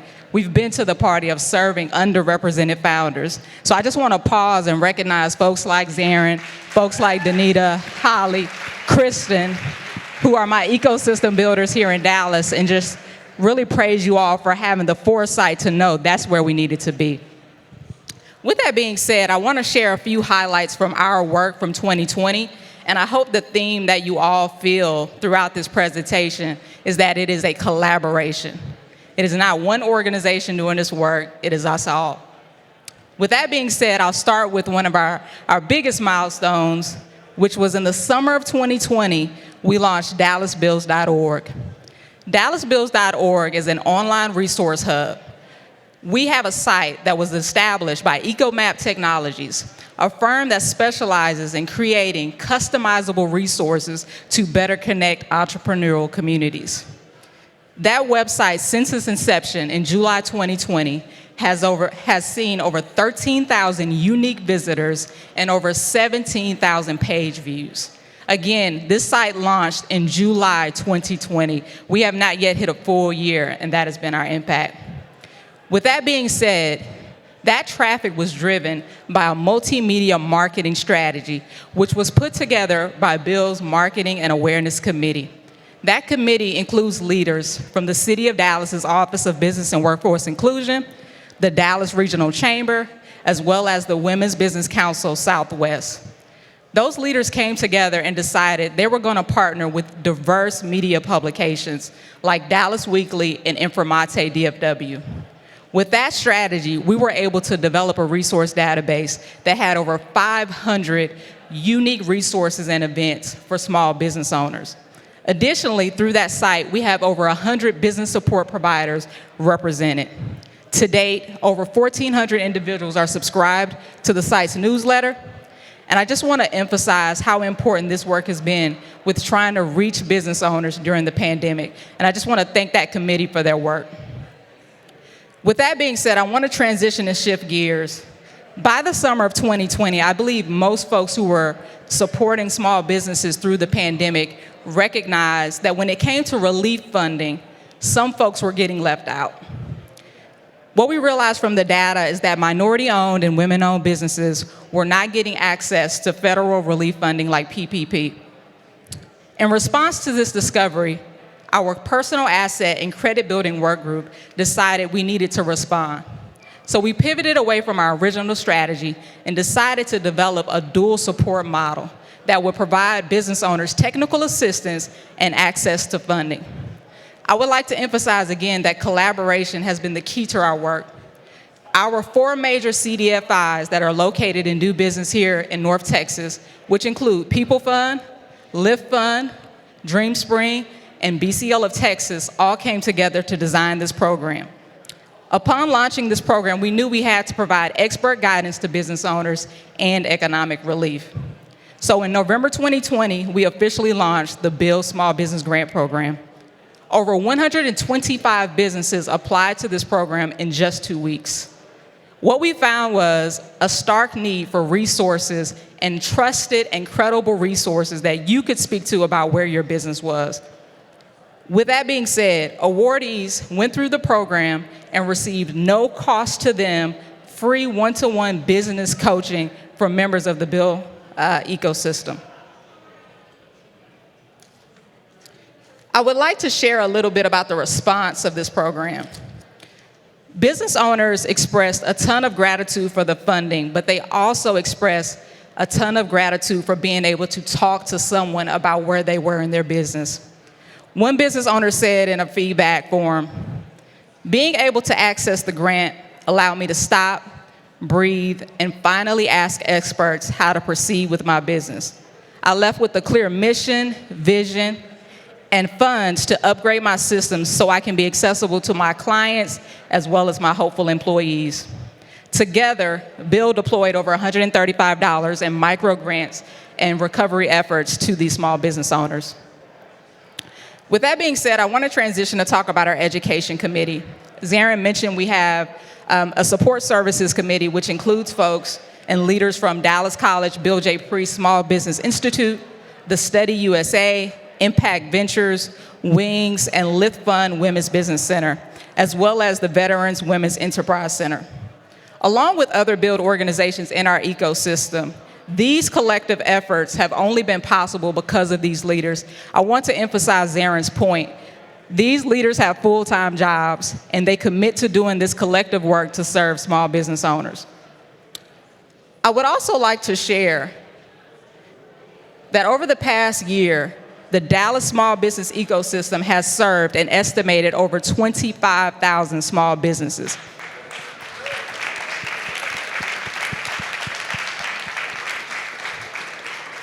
I personally would like to thank these organizations and the entire Dallas small business ecosystem for your service to our community. So what's next? In 2021, we are extremely excited to continue to build upon this momentum. Our theme for this year is driving inclusive entrepreneurial growth for a greater Dallas. To Mayor Eric Johnson's point, we will not achieve what we want to achieve if the approach is not inclusive. And so that is the entire focus of Build. We have our DallasBuilds.org website. We look forward to enhancing that website over the summer and ensuring that it continues to meet small business owners' needs. Also, we're in the process of developing an ecosystem map that will help entrepreneurs better access and navigate their resources. Also, we are researching strategies to develop a process to go to business owners and provide on-the-ground outreach. Additionally, we will expand the Build Small Business Grant Program. Our ecosystem has to work for all small businesses and all entrepreneurs, which means we need more funding resources to meet those entrepreneurs where they are. With that being said, we will continue our efforts in technical assistance. And then also, we understand that in order for our ecosystem to be strong, in order for it to be robust, we have to invest in the business support organizations that provide those services. So we are hoping to partner with our city's philanthropic community to provide capacity building efforts for business support organizations here in Dallas. In closing, I would like to thank JP Morgan Chase & Co. for their catalytic investment in Build. And also I would like to again thank the Dallas small business ecosystem and our partners. And I also would like to invite you all to join us in this work. So thank you.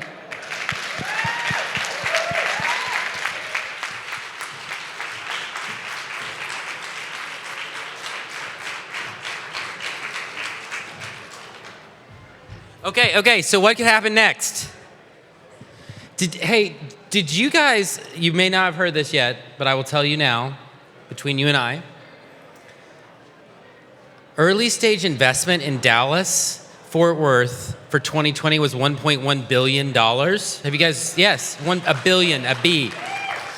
So I'm one for celebrating. So if you could stand up, and all the boys drinking at the bar back there can stand up. We are going to pass around to you a special drink. We're going to take a toast a toast to the DFW ecosystem. It's a toast that's near and dear to our hearts. It's a ranch water. How many people know what a ranch water is? It's real Topo Chico, too. It's the real deal. They would like that. So they're going to be coming around. If you'd like to participate, please do. If you don't, no worries there. I don't have one. I've had a couple toasts tonight, so we're okay. But what better way to celebrate a year together, the last year, a difficult year. Thank you. A difficult year with a huge amount of success by coming together. Does everybody have a drink? Nick? Okay. That's one of our exited entrepreneurs from the past. Apparently that's what happens after you exit your business. You hang out by the bar. Can we have a toast to DFW startup ecosystem? Everybody who's been involved, everybody who's supported it, and to the next year, we're committed to making it even better. Hear, hear.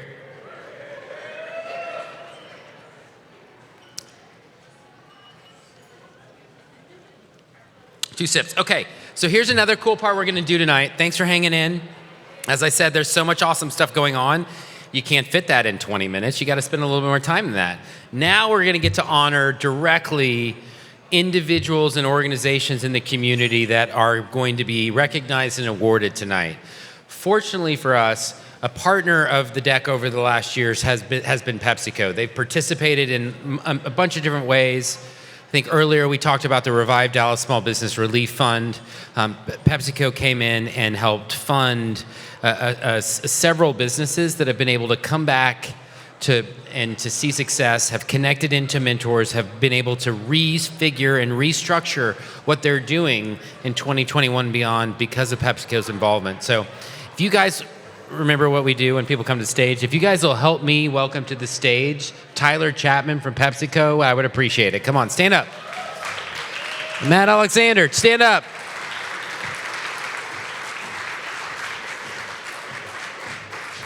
Hey, thank you, everyone. I really appreciate it. So I'm not going to give a long speech.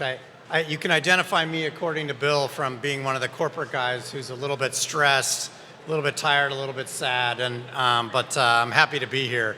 I think from a PepsiCo standpoint, it's obviously been a very interesting year, and we're here because we want to support this community in a big way. PepsiCo has committed to $500 million on the racial equality journey over the next 5 years of investment, and over 50 million of that goes straight into Black and Hispanic-owned businesses on smaller entrepreneur businesses. So we're excited to be here, and thank you for that.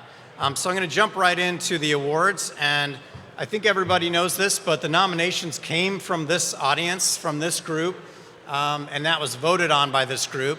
To speed it up a little bit, we're not going to have the winners come up. We're just going to ask them to stand. But all the nominees are in the room, so if we could just take a second and applaud the nominees for great, great work.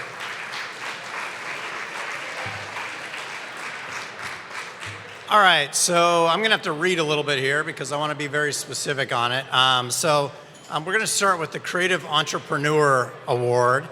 And that award honors a local creative that has made exceptional progress and or impact with his or her product, service, business, or organization in innovative ways in the past year. For the purposes of this award, the creative industry is composed of art-centric businesses, entertainers, musicians, artists, architects, filmmakers, photographers, videographers, fashion designers, interior designers, and advertising companies. So I'm going to try not to butcher some names here, but there are some challenging ones for me. So the nominees, Shireen Abdullah, Annie Grande, and Morgan Denton Katz. So congratulations to them. And the winner is Annie Grande. So congratulations, Annie. Hope I got your name right there. Awesome. The last one that I'm going to do here is the Student Entrepreneur Award. And this one honors a local student founder and their company that has made exceptional progress and impact with a product, service, or organization in the most innovative of ways. we're looking for student nominees who are in the undergraduate or graduate program of a local college or university with a company operating for at least 6 months with at least $500 in generated revenue. So the nominees, once again, a little bit challenging on a couple names here. Wole Akande, Lindsay Dixon, and Shriva Pedicetti. And the winner is Lindsay Dixon. Congratulations, Lindsay. You out there somewhere? All right. They're going to bring you your awards because they saw you stand. So congratulations, Lindsay. So with that, I'm gonna pass it back to Bill. I think everybody knows Bill. I'm not going to do a fancy introduction at this point. So congratulations. All right, good evening. I'm subbing in for someone who is giving these awards, but we have 3 awards to give. Rising Entrepreneur. Rising Entrepreneur Award honors a local entrepreneur that's been in business for more than 7 years, making an exceptional program and or impact in his or her product, service, business, or organization in the most innovative ways for the past year. Individuals nominated for this award should truly embody the heart and soul of entrepreneurship. And the nominees are Lindsay Dixon, my friend Charles Lass, Rose Simmons. And the winner is Charles Lass. Way to go, Charles.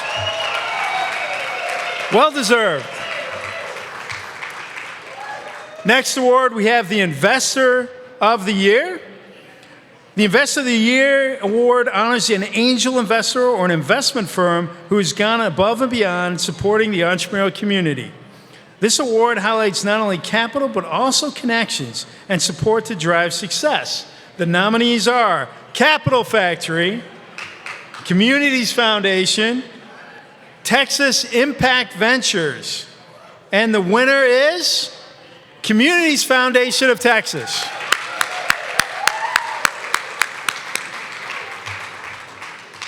Finally, we have the Corporate Supporter of the Year Award. This is a Corporate Supporter of the Year Award honors a corporation who has invested time and financial support into the entrepreneurial ecosystem in Dallas-Fort Worth. They have historically invested in entrepreneurs with time spent, mentorship, resources, capital, and funding.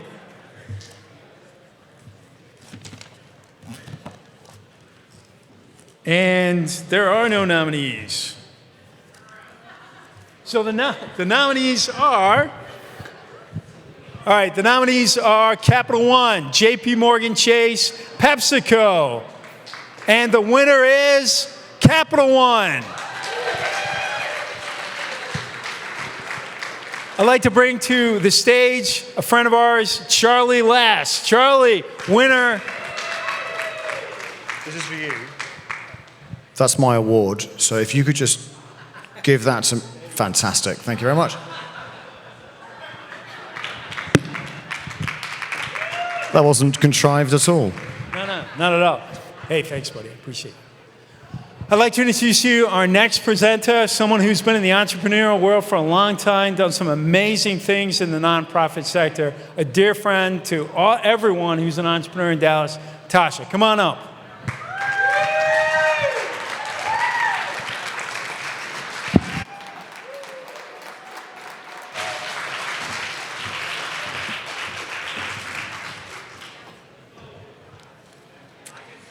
Well, I personally think that this is the most important award for the evening.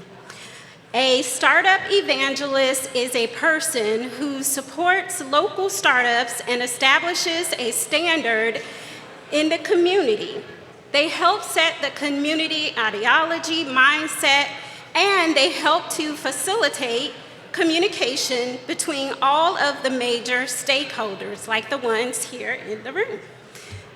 They engage the community on a regular basis, and they share ideas to push differing groups of opinions to discover common ground. It's not about shouting through a megaphone about the news. It's about having their ear to the ground to enforce transparency in the messaging, to retain the authenticity of our community, and most importantly, in my opinion, it's about their passion for entrepreneurs. The Startup Evangelist protects and preserves the spirit of community by being the voice of reason with a give first mentality and by championing the community. So I first want to read the nominees. I kind of feel like I'm in the Oscars. Like I need to hear that Oscar music going. So the nominees are Will Atkins, Darlisa Deltz, Jessica Viterio, and the winner is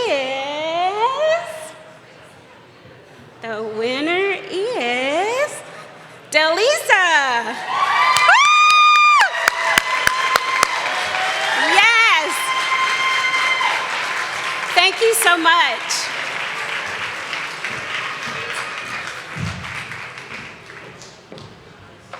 So I found out, since I've been up on stage since the beginning of the night, that we have missed a couple of companies that actually got funding. One is Arcade, with our buddy David Cherry over there, $7 million raised. How long did that take, David? A couple weeks? Yeah, like 7 years, whatever it takes. And then Noise Aware, another one of the startups from our community, closed $8 million in funding. It's incredible. It didn't happen while I was standing here tonight, but it happened and we didn't know about it, so we're gonna bring it in. And then I just wanna say a special thanks to Jared and Shannon Crouch. They did all the creative work for the videos that you've seen under the creative couch. Can we say thank you to Jared and Shannon? That's awesome work, guys. Thank you so much. All right, so you heard the mayor talk about this before, so this is like a real celebrity that we have coming to the stage now. But the mayor launched the Mayor's Task Force on Innovation and... Can you guys hear me? Okay, just checking. Rude boys in the corner, right? The mayor launched a task force on innovation and entrepreneurship, and the impetus and what really got that started was Mandy Price. You've heard Mandy's name mentioned several times tonight. She's an incredible entrepreneur. She's raised money from across the country. She is the type of example entrepreneur that we want here in Dallas, that are doing and making great things happen. I want to invite Mandy up tonight to talk a little bit about the task force and what the task force has been doing, so that next week when you see the results of the task force, you'll know who was the impetus for making it happen. So please stand up and welcome to the stage, Mandy Price.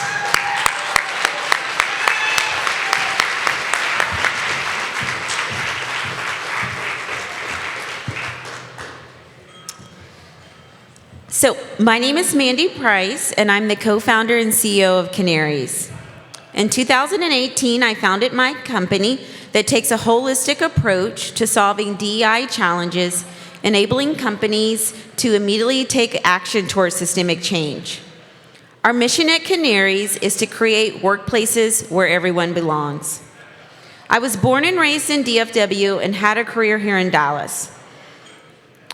Like many of you, I am so proud to live in Dallas, and I know the strength of our business community, and was excited to learn about the opportunity to launch and grow Canaries in such a great market. But while my co-founders and I were building Canaries, like many entrepreneurs, we encountered numerous challenges. For many years, DFW has been recognized across the country as one of the fastest growing regions. In Texas, the cost of doing business is 3% lower compared to the national average, and our state has no corporate income tax.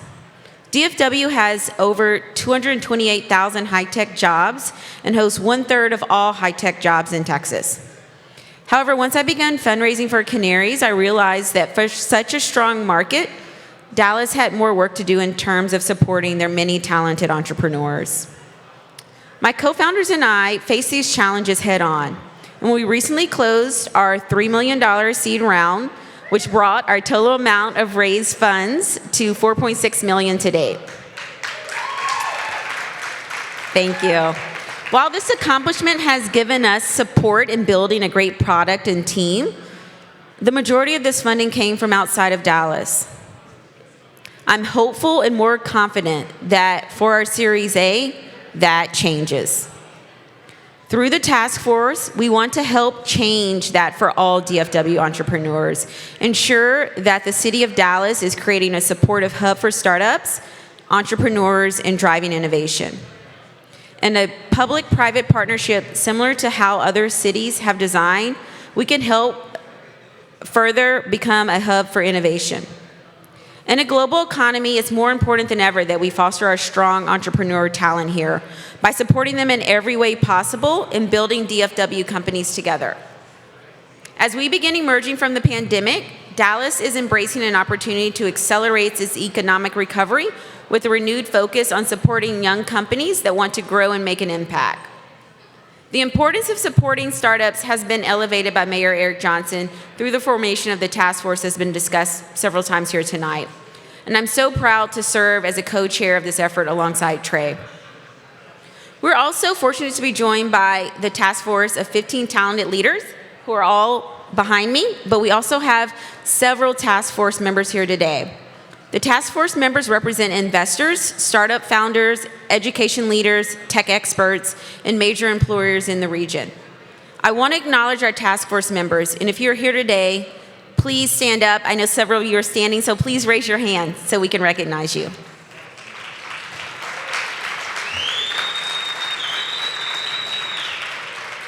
Thank you so much. Again, a huge thank you to the task force members for the months and months of work they've dedicated to ensuring our startup ecosystem is vibrant. So together, we are focusing our work on 4 things startups need to survive and thrive. Training on how to start a company, coaching on how to lead and grow their businesses, customers, and capital to fund their growth. Some of the clear challenges that we're working to address are corporate customers. The best way to grow any business is by acquiring a sizable number of customers that provide early revenue streams and serve as market validation.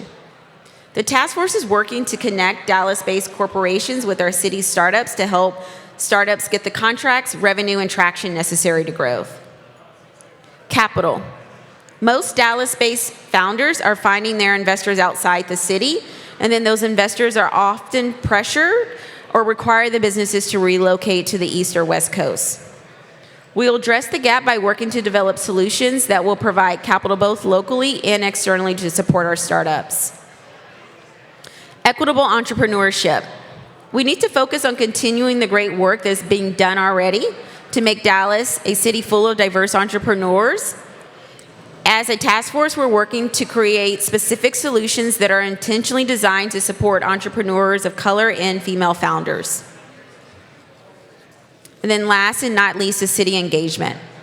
We'll address some key ways the City of Dallas can attract, retain, and support startups with the goal of becoming an example of how other cities can work with entrepreneurs. It's incredibly important that the task force and startup community work together to ensure all startup businesses can find success here and put our city on the map for innovation. Dallas isn't always on the list of top cities for entrepreneurs and startups, but it should be. We're starting from a strong foundation. The city has a thriving and diverse economy, and we have the talent to compete with anyone. The city is also home to dozens of organizations that offer networking opportunities, education, and other support services to startup businesses.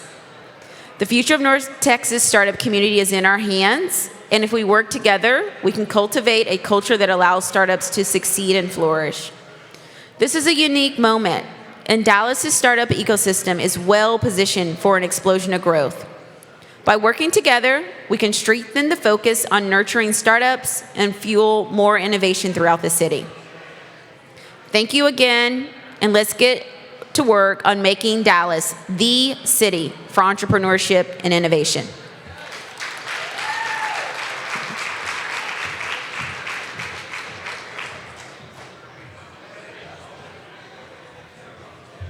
Okay, we're almost done, but I got good news. Who likes $100,000? Is it anybody out there? Okay. I can't see you, but you look like you like it.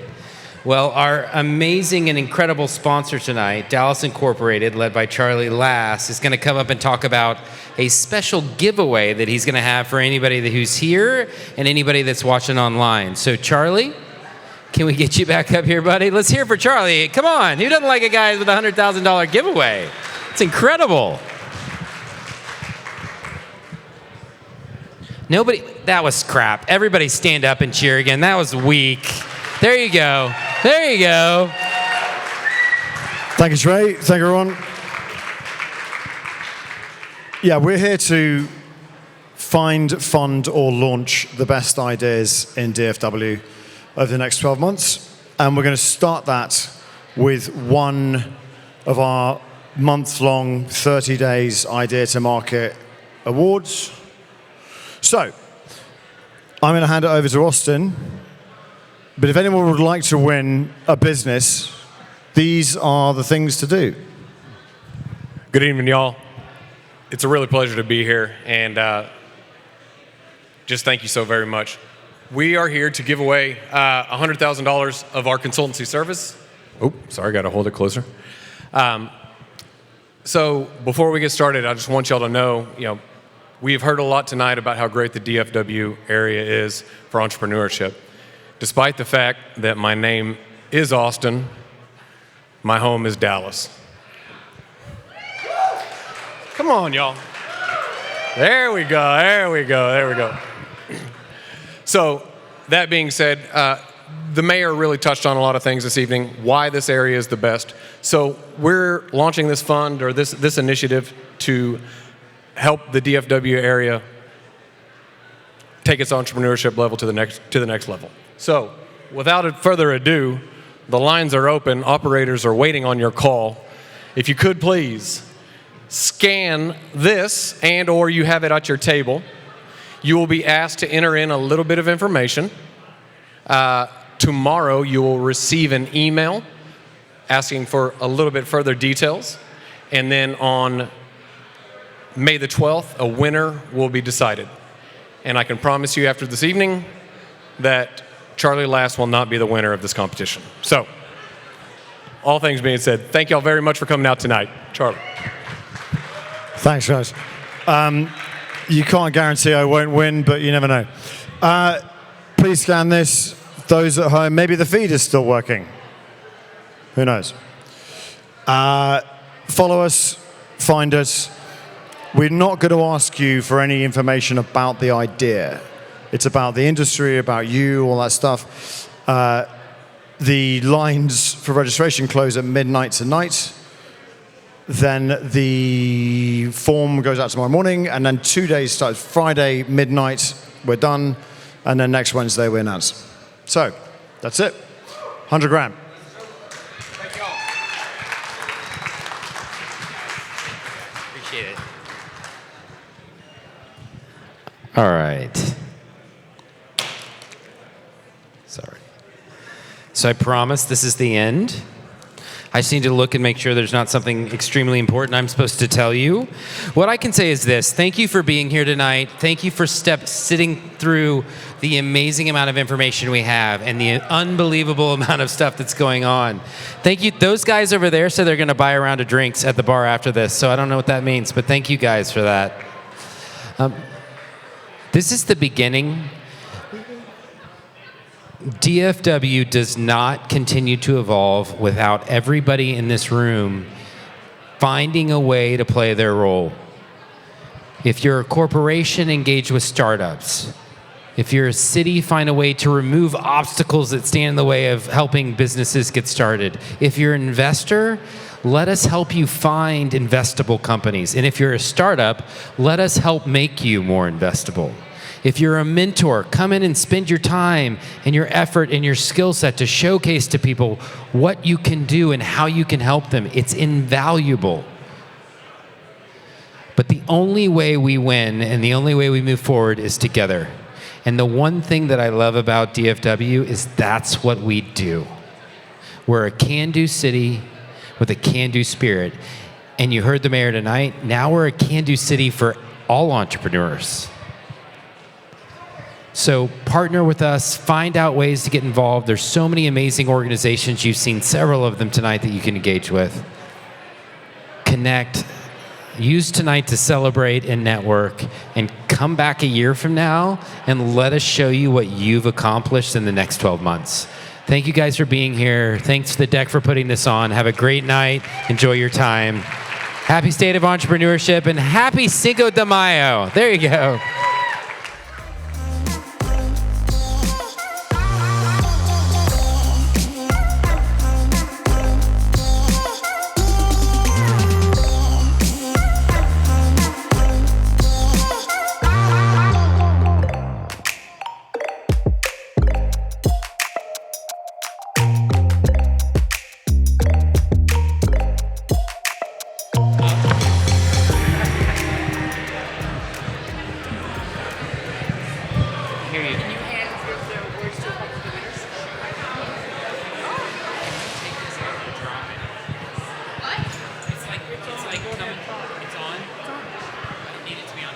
Not drop it. It was coming apart or spread apart.